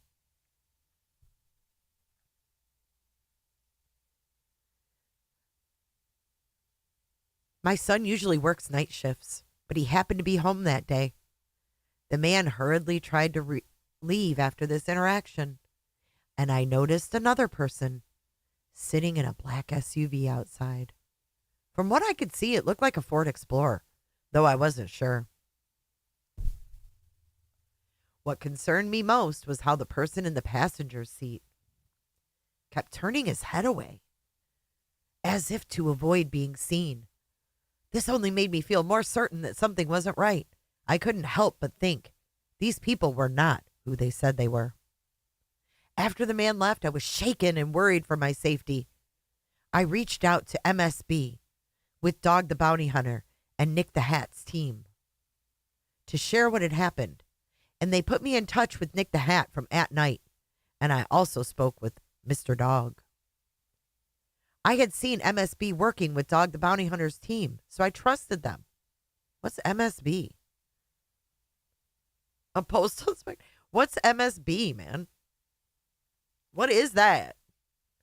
I had seen MSB working with Dog the Bounty Hunter's team, so I trusted them as I reached out to a YouTube creator known as CJ in the comment section of his live stream. I felt like I needed to get the word out and let people know about this strange encounter.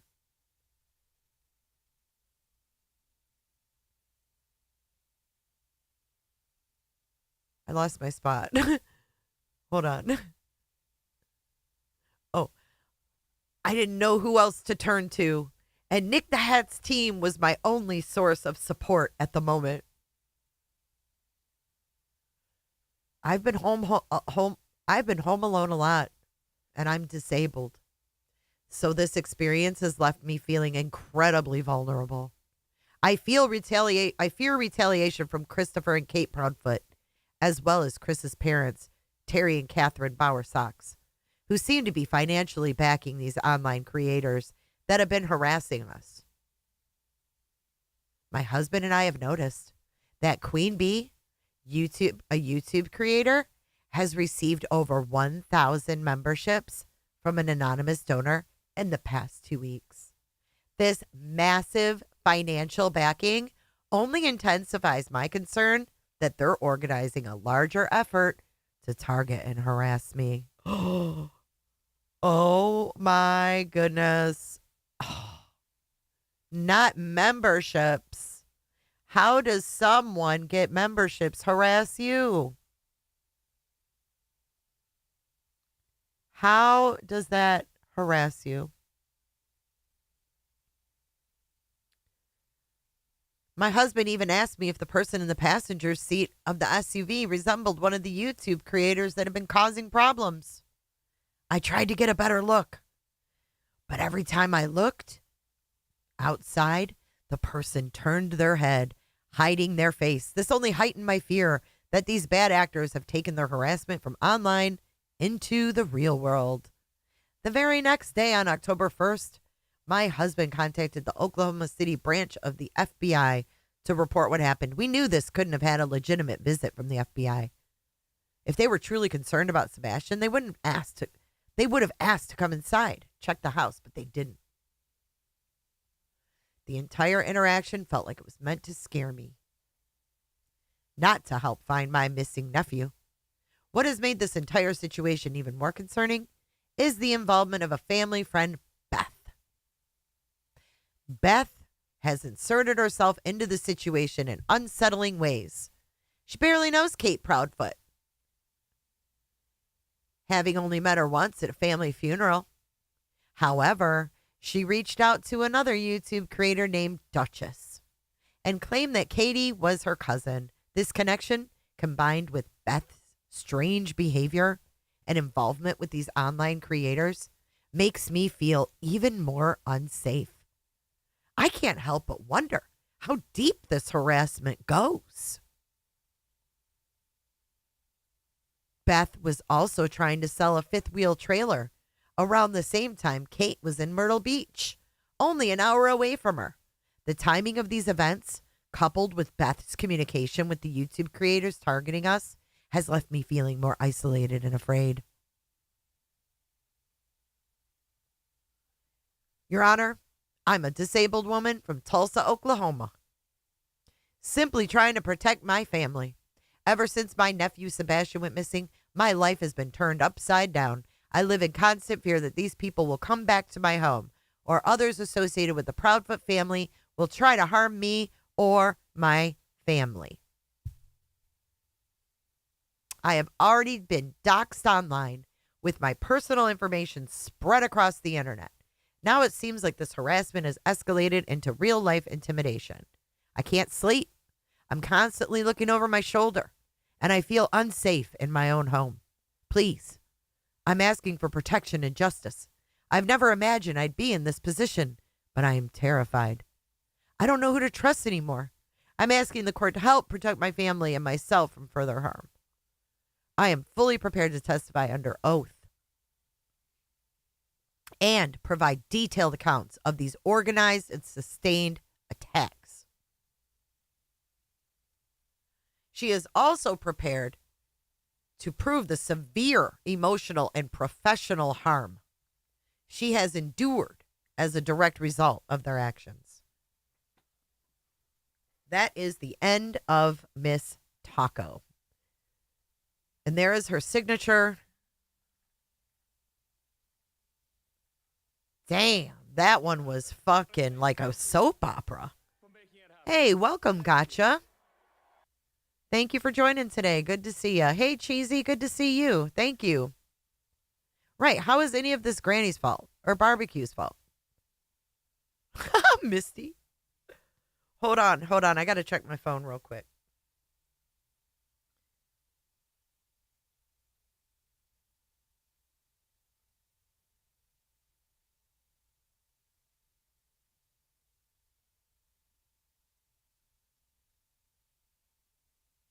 Okay. I don't know who Beth is. Who the hell is Beth? That's the first I ever heard of Beth. Makes me want to sing the Kiss song, Beth. Even though I can't think of how the hell it goes. I don't know how they heard her professional life when she says she's disabled. No, they said it was a family friend. It was the one that I guess hooked up Duchess and the Proudfoots. A common person that Duchess and the Proudfoots know. Or Katie knows.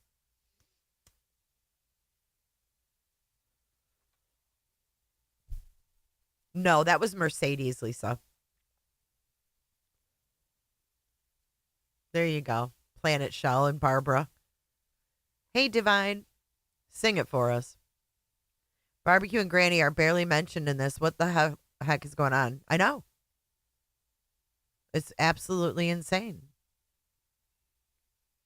That was Miss Taco. You guys are all singing. Okay, let's keep going. Oh, God, the next one's going to be Mr. Taco.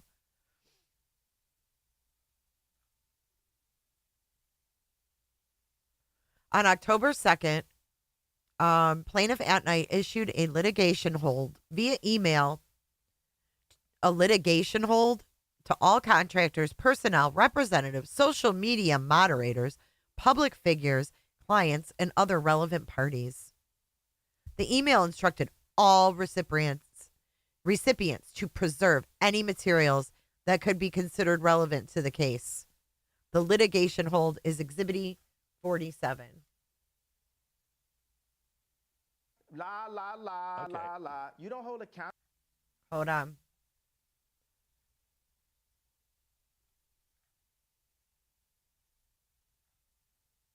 Look at all this. This is part of the packet.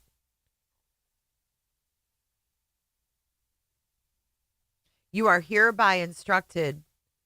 Look at all this stuff. Preservation, according to Barbecue and Granny. This is why freaking Brittany had a freaking lawsuit chat. Barbecue is Barbecue Lady in chat. She is one of the defendants. So defendant Barbecue Lady and defendant Granny's watching. So that's exactly why Brittany had lawsuit chat. Okay. Look at. They want him sent to Tony Mathis. Materials should be submitted to Tony and Kai Wilson. Or Kia, sorry. Not Kai, Kia. Kia. Hey, Charlie Ann. It might be on the other channel, hun.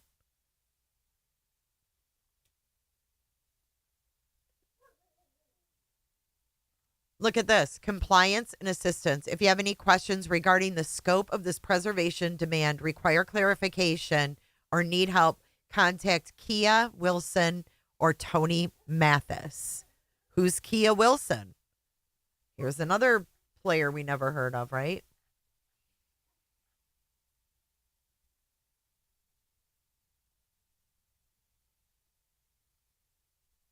On October 5th, at approximately 7:16, a white Chevy truck pulled into Hong Yi's driveway, which is hidden from the road. A man exited the vehicle, leaving his door ajar, and began peering in the windows of the home. He knocked on the door and noticed the security camera. Quickly left. Here's the guy.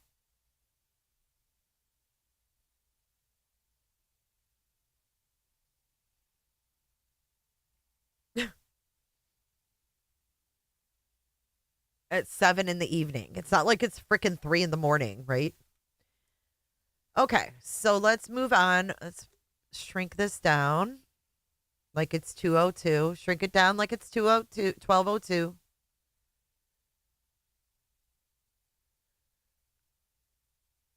All right, here we go. Roman numeral 3, Seth Rogers. Defendant Granny repeatedly twists Mr. Rogers' words, portraying him as insincere, manipulative, and unfit as a parent. This is not just a personal vendetta, but part of a larger coordinated attempt by the enterprise to discredit Mr. Rogers in the eyes of the public.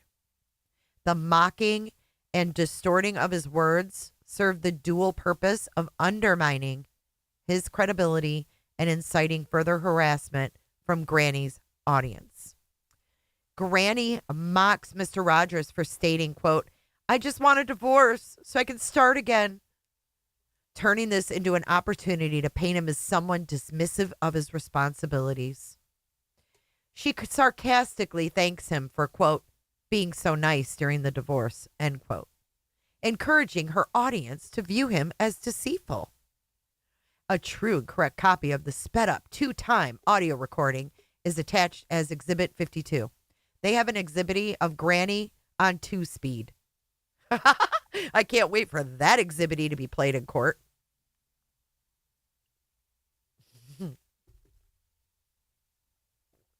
She's being sued for being sarcastic.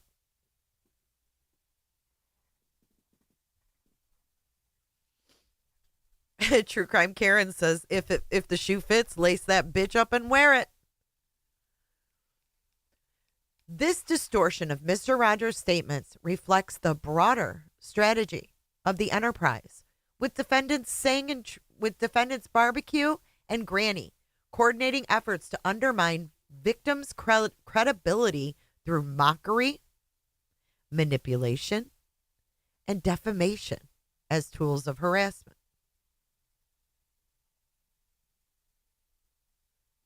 Who's that, Three Sides? You can see who in court.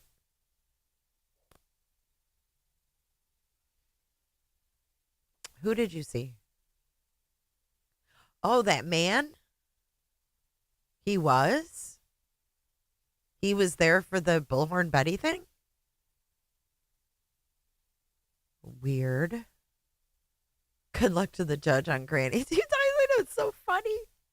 Especially when she gets on a roll and she's being very sarcastic. Speed her up on 2-time. Holy shit.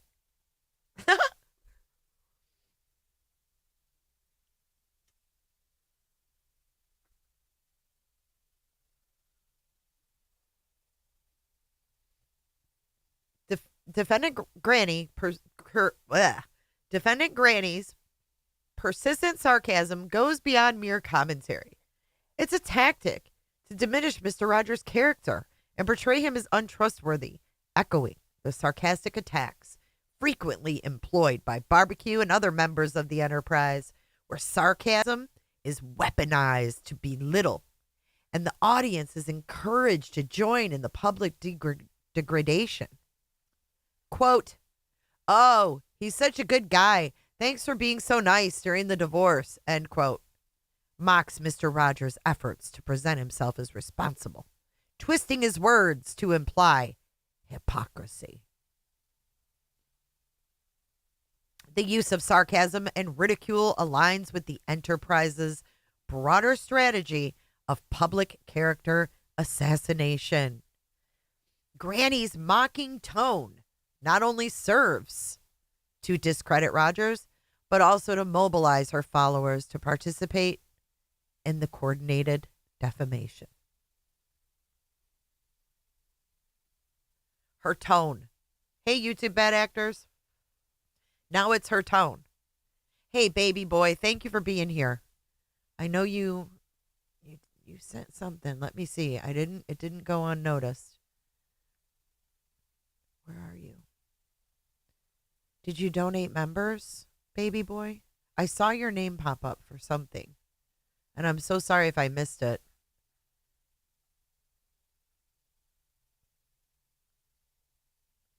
Yeah, it's the tone. It's like she's being sued now for her tone. Huh. Okay. Granny actively engages her audience in the harassment by prompting real-time reactions and contributions to the defamation of Mr. Rogers, mirroring Barbecue's tactic of encouraging public shaming and transforming private matters like custody and divorce into a public spectacle.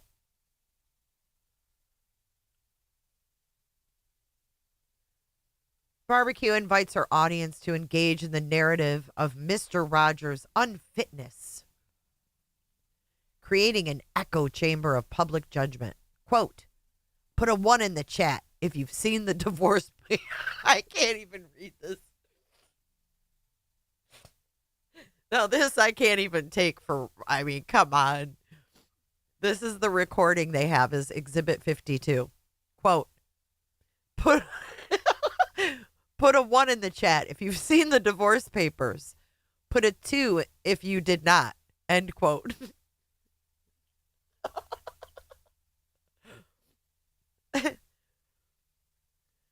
The orchestration of audience participation in defamation exemplifies how the enterprise operates on a broader scale. With Granny's engagement mirroring Barbecue's incitement of followers, making public humiliation central to the group's collective goal of silencing and discrediting their targets. They have a recording of her. Put a 1 if you've seen them, put a 2 if you haven't, she says. Good God. Wow. I know you guys are all answering.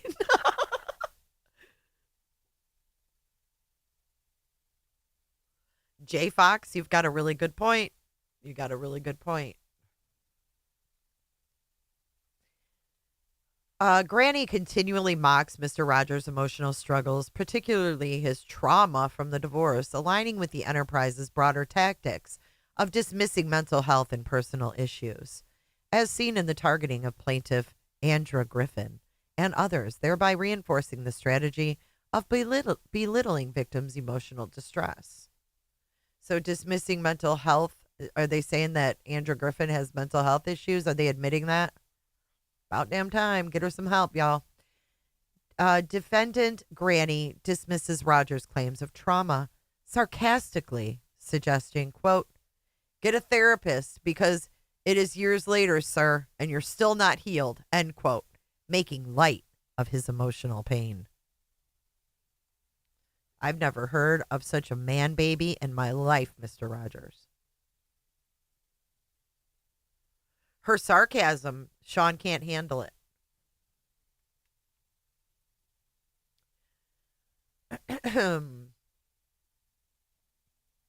The mockery of trauma across multiple victims demonstrates a continuous and related pattern of behavior by the enterprise.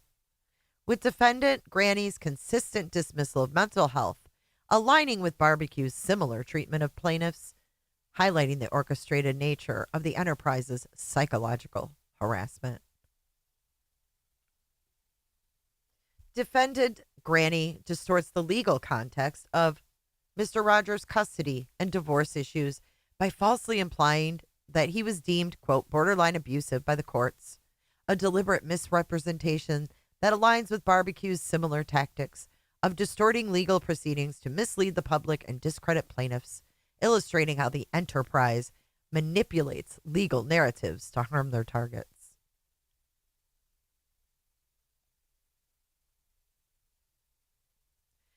Defendant Granny falsely claims, quote, Mr. Rogers states that the courts deemed him borderline abusive, end quote, when no such legal finding exists. This intentional misrepresentation serves to undermine Mr. Rogers' credibility, paint him in a negative light. Didn't Seth say? Isn't that a Seth said anyways? Well, the courts deemed me borderline abusive. That was a Seth said. The deliberate distortion of legal facts by Granny is part of the broader enterprise strategy seen in Barbecue's campaigns. This is so Chat GPT. The deliberate distortion of legal facts by defendant Granny is part of the broader enterprise strategy seen in Barbecue's campaigns. The use of false legal claims to discredit victims shows a coordinated effort to manipulate public perception and attack the reputations of those who challenge the enterprise. Defendant Granny uses Mr. Rogers' divorce and custody battle as a key point of attack, twisting the narrative to portray him as an unfit father and husband. The tactic, unfit father and husband, throwing your wife in the back of a fucking pickup in the rain, I would say you're an unfit husband. There we go. Get over it. Bullshit. This tactic of weaponizing personal legal matters is commonly employed by the enterprise, turning private family issues into public spectacles to discredit and humiliate. Barbecue has similarly exploited family disputes in her attacks on other plaintiffs, indicating a shared strategy with the enterprise.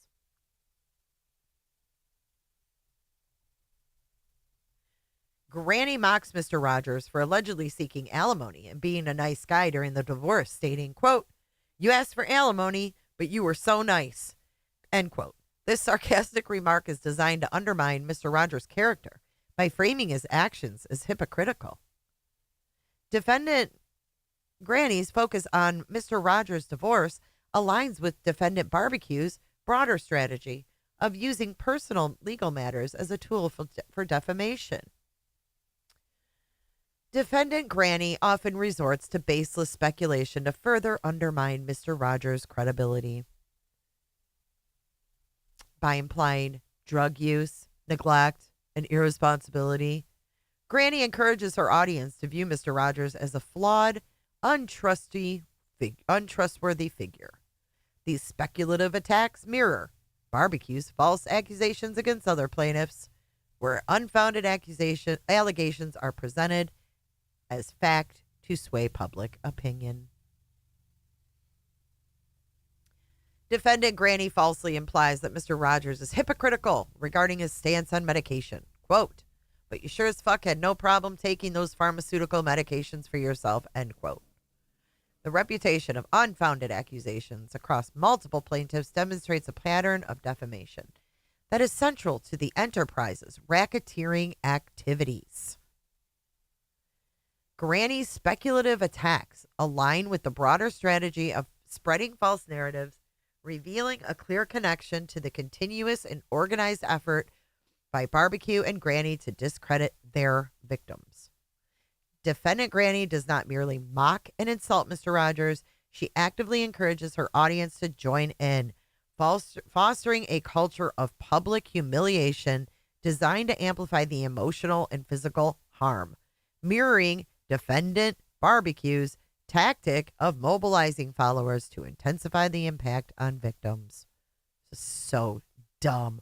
What a waste of time.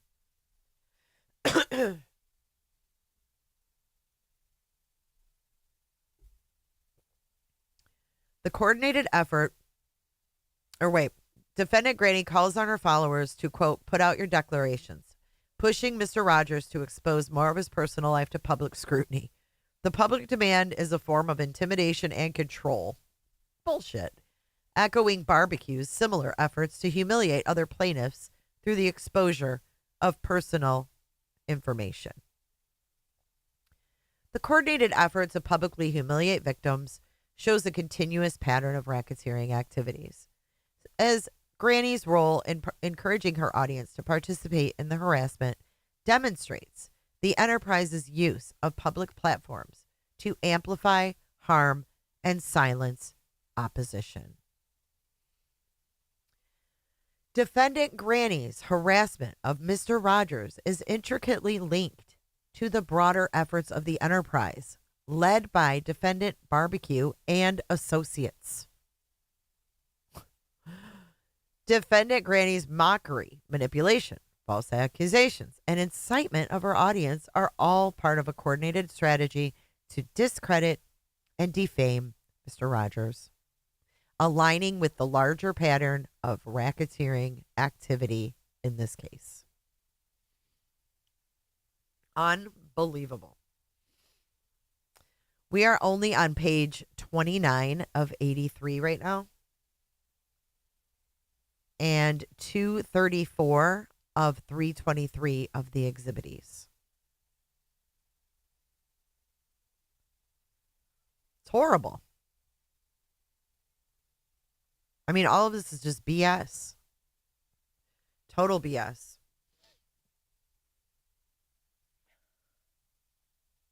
83 pages of hurt feelings.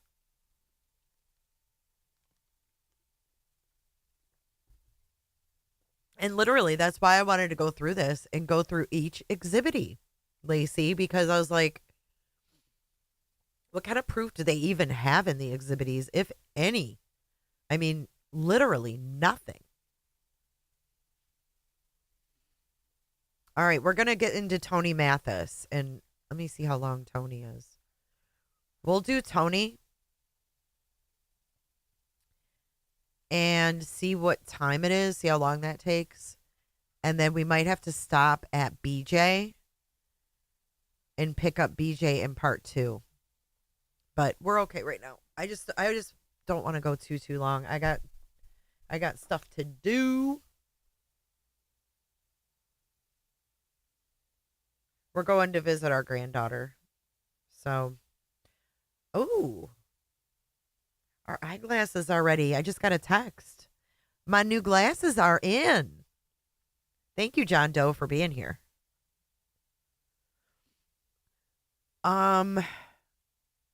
We did do Tony's declaration, but this is in the complaint. We're at Roman numeral 4, and this is Tony.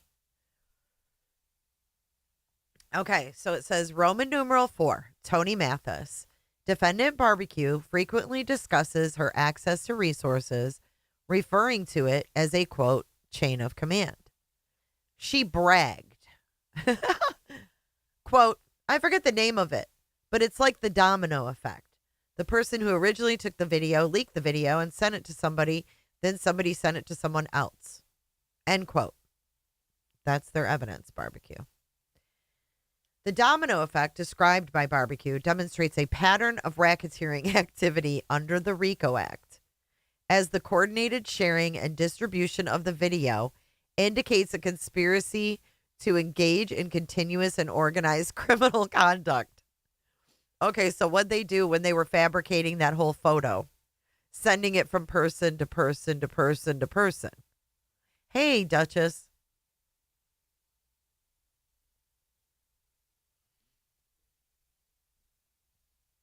Each act of sharing the video constitutes an overt act of conspiracy in violation of both RICO and Pennsylvania criminal conspiracy statutes. Defendant Barbecue asserted, quote, yeah, well, you know. Well, kind of, but There's a legal term for it, actually. And every single fucking person that shared that video of Caleb can all be fucking prosecuted. End quote. She's speaking of the video of deceased Caleb Harris that Tony Mathis shared. Defendant Barbecue's acknowledgement that every single person that shared the video of Caleb can all be fucking prosecuted demonstrates her awareness of the illegality of the enterprise's conduct. Her statement indicates active involvement in a criminal conspiracy to commit harassment and defamation. Okay. Each participant in the chain of distribution is a conspirator, furthering the enterprise's unlawful objectives, exposing them to criminal liability. I will, Evelyn, for sure. In the same live stream, Defendant Barbecue declared, quote, "And you know what? It's my fucking mission. And it's been my little undercover mission. I know you guys are probably wondering where we're at, but we are up to something," end quote. Defendant Barbecue's statement about an undercover mission to target individuals within the context of sharing harmful content demonstrates a premeditated conspiracy. This satisfies the elements of racketeering activity under RICO and criminal conspiracy under Pennsylvania law. Criminal conspiracy is established when two or more individuals agree to engage in unlawful conduct with at least one overt act in furtherance of the conspiracy. The overt acts in this case involve the deliberate dissemination of harmful content. Additionally, Barbecue's statement reflects a calculated, organized effort to harm others, demonstrating the continuity and structure required for establishing a pattern of racketeering activity. This aligns with Pennsylvania's broad definition of conspiracy, where intent and action to promote or facilitate illegal conduct suffice for prosecution. Furthermore, each participant in the decimation of harmful content is implicated as an active conspirator in furtherance of the criminal enterprise, exposing them to substantial criminal liability under both federal and state law. Defendant Barbecue and her panelists continued, quote, "Okay, we're not avoiding being on TikTok because we're afraid or scared. We've been working, and all I'm going to say is if anyone thinks they're going to fuck with us, I fucking dare you," end quote. Defendant Barbecue's overt threat, "I fucking dare you," constitutes intimidation and extortion under federal law and Pennsylvania's extortion statutes. Oh my God. Extortion in Pennsylvania involves using threats of harm to coerce behavior, and her statement is designed to intimidate and deter opposition to the enterprise's activities through threats of retaliation. This conduct hold on. Christ.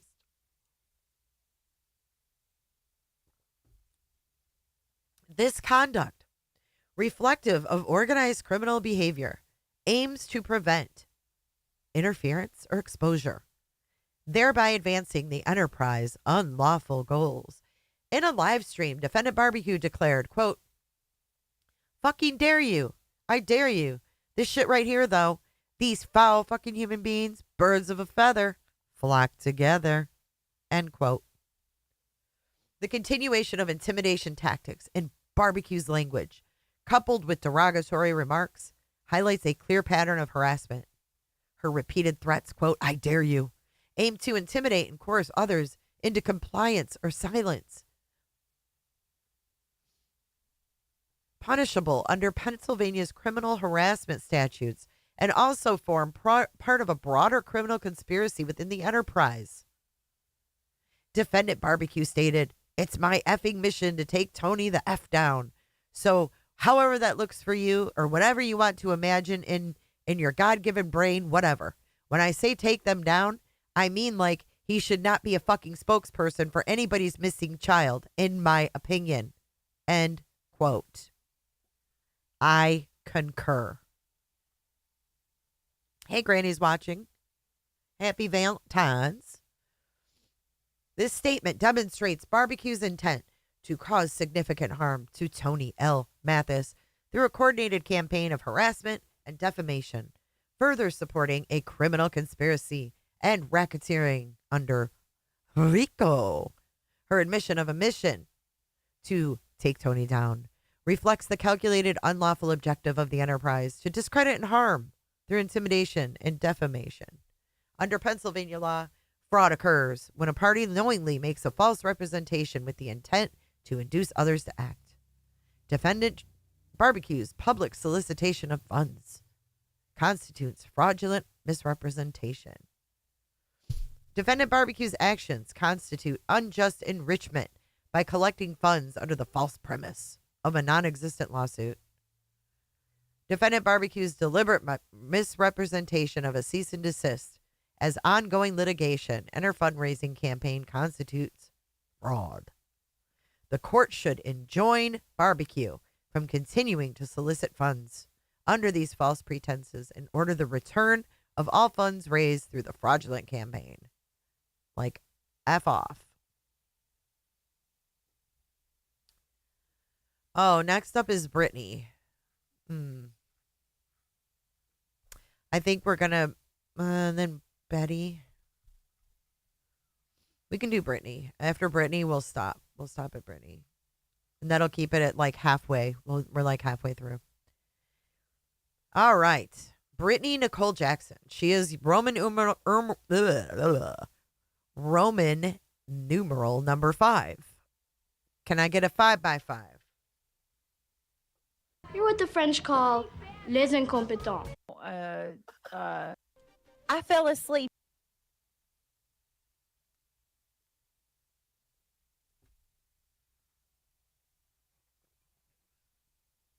Okay. Brittany Nicole Jackson. In multiple live broadcasts on YouTube, Granny engaged in a concerted effort to defame, harass, and intimidate plaintiff Brittany Nicole Jackson, a.k.a. BJ. As part of a broader coordinated attack with her associates. These statements are not isolated incidents, but rather form a sustained campaign of targeted harassment, threats, and defamation, violating both Pennsylvania and federal laws and fitting into a pattern of conduct that constitutes part of a corrupt enterprise. In her live stream, defendant Granny directly threatened BJ, stating, quote, "I will make you a effing victim. You want to go legal? I will give you a reason to go legal.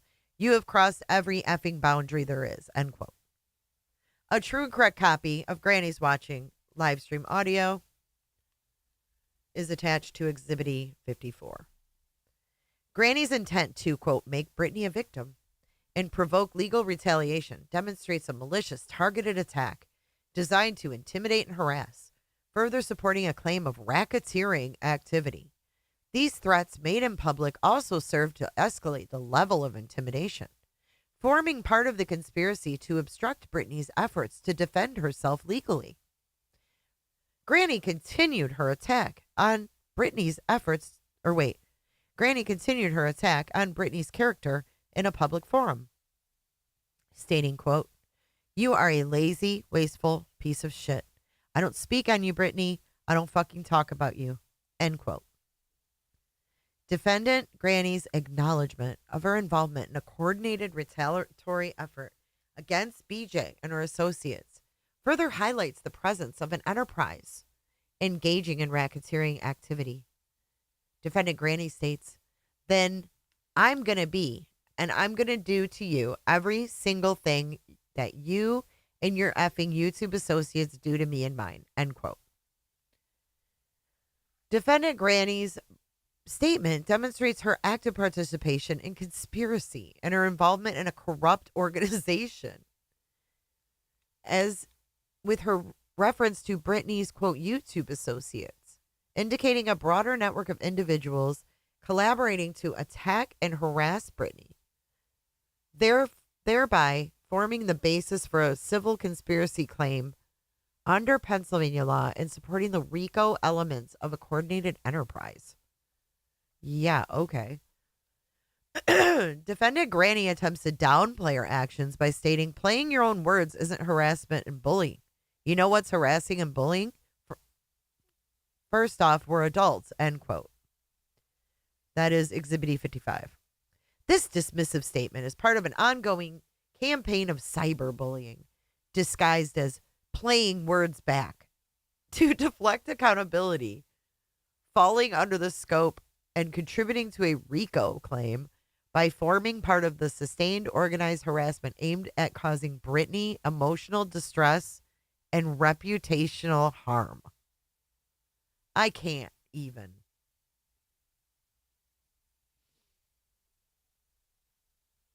Granny also targeted BJ by spreading false and inflammatory narratives, implying that BJ neglects or abuses her children. Quote, "You won't find bags under my kids' eyes. You won't ever catch me driving with my children unbuckled standing up," end quote. These statements constitute further defamation aimed at discrediting BJ as a mother in person, fostering public animosity against her through malicious and false insinuations about child neglect, and are designed to damage her reputation both within her community and online.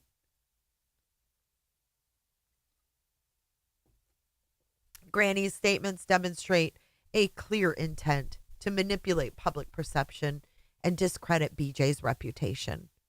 As seen in her direct statement, quote, "How dare you, Brittany?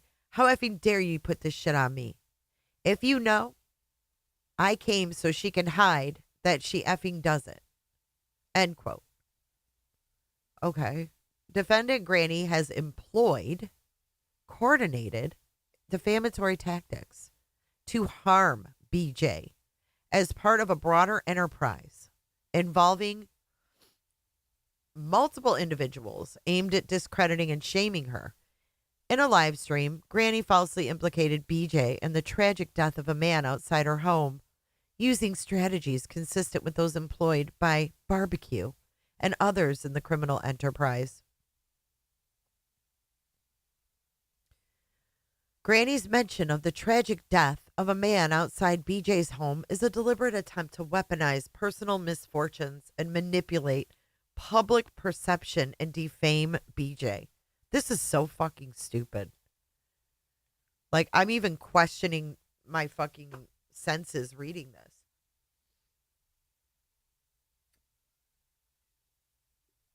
Good grief, people.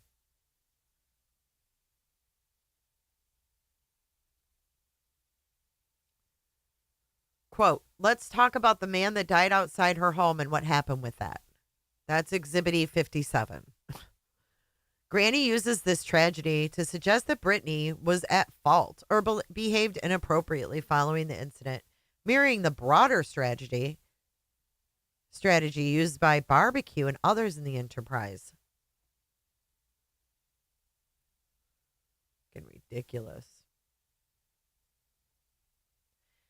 Defendant Granny's exploitation of this tragedy is part of the enterprise's continuous scheme to defame individuals by manipulating personal stories, fitting the continuity prong of RICO, as it represents not an isolated incident, but a pattern of ongoing defamation and harassment aimed at the plaintiffs.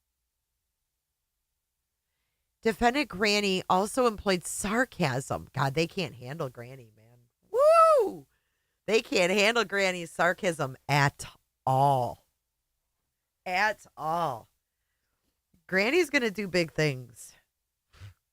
Yeah. They can't handle you, Granny.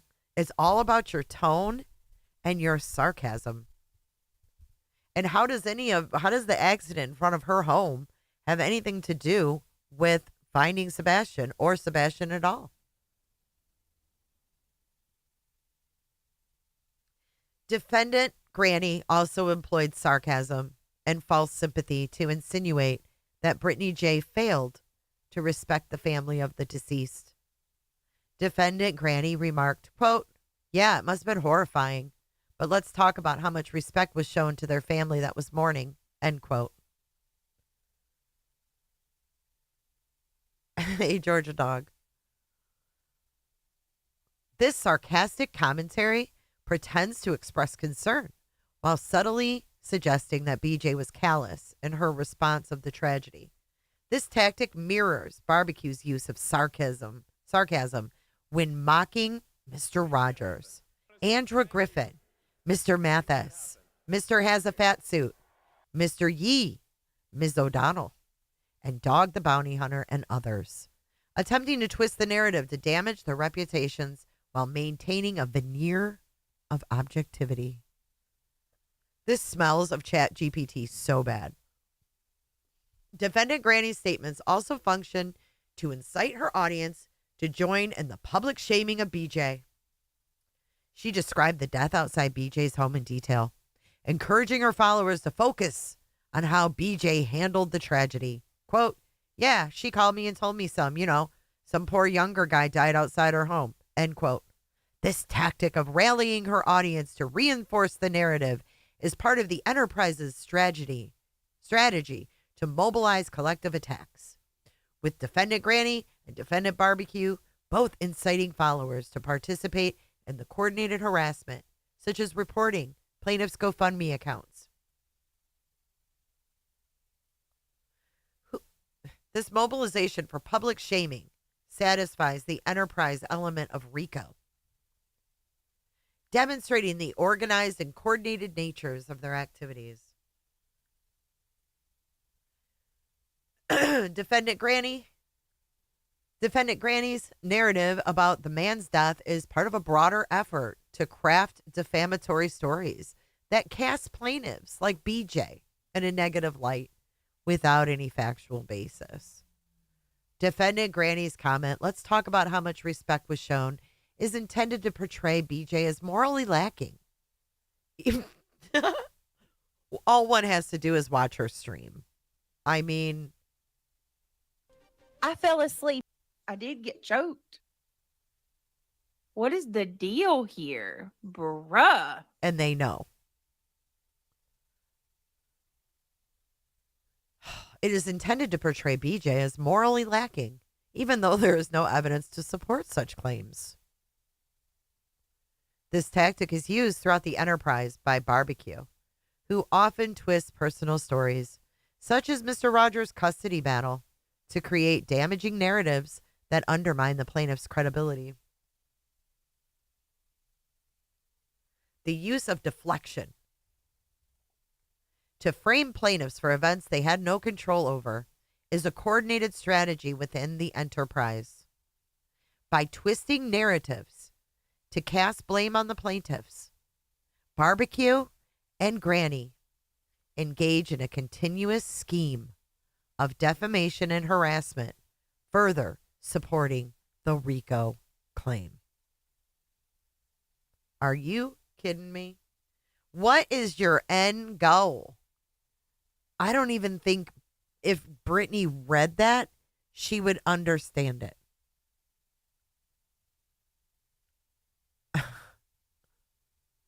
Right, Michelle. Rico Suave. Evelyn, even Evelyn says these people truly open themselves up to being roasted. It's a Southern thing, y'all. I can see clearly now, the rain is gone. Well, you're not going to be seeing clearly for a while, Miss Brittany.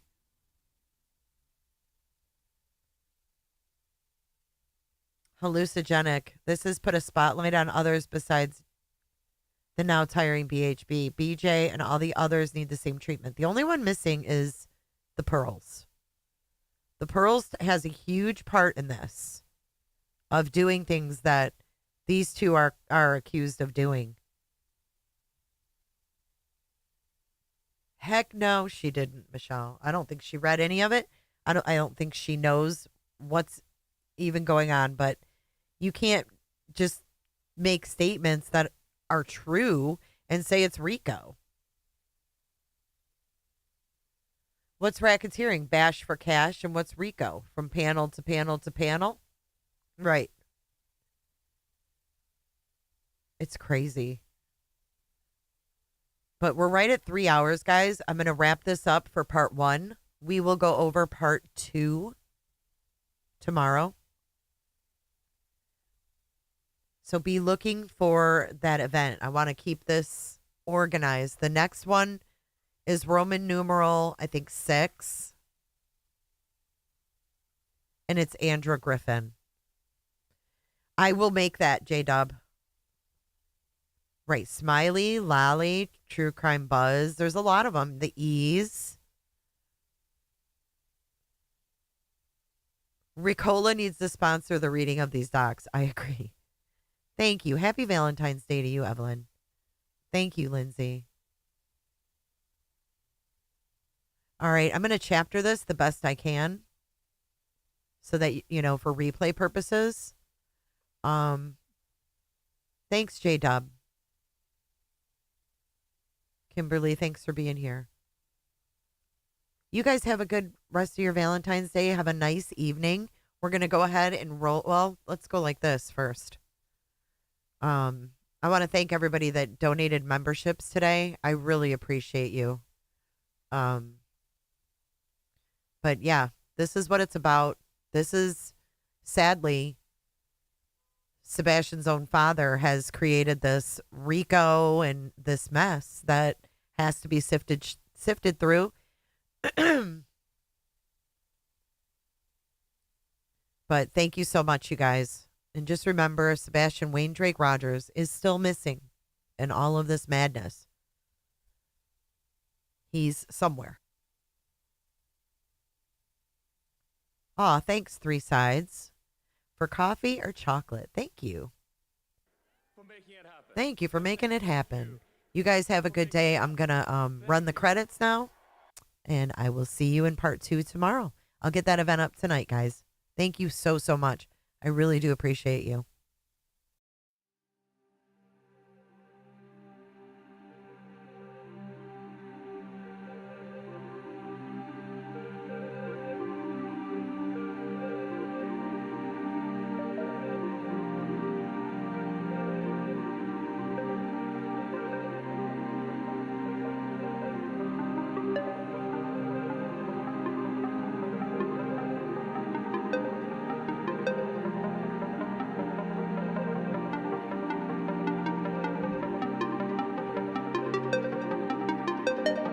Thank you so much for watching. If you enjoyed this live stream or video, make sure to give it a thumbs up and hit that subscribe button so you don't miss out on my latest content.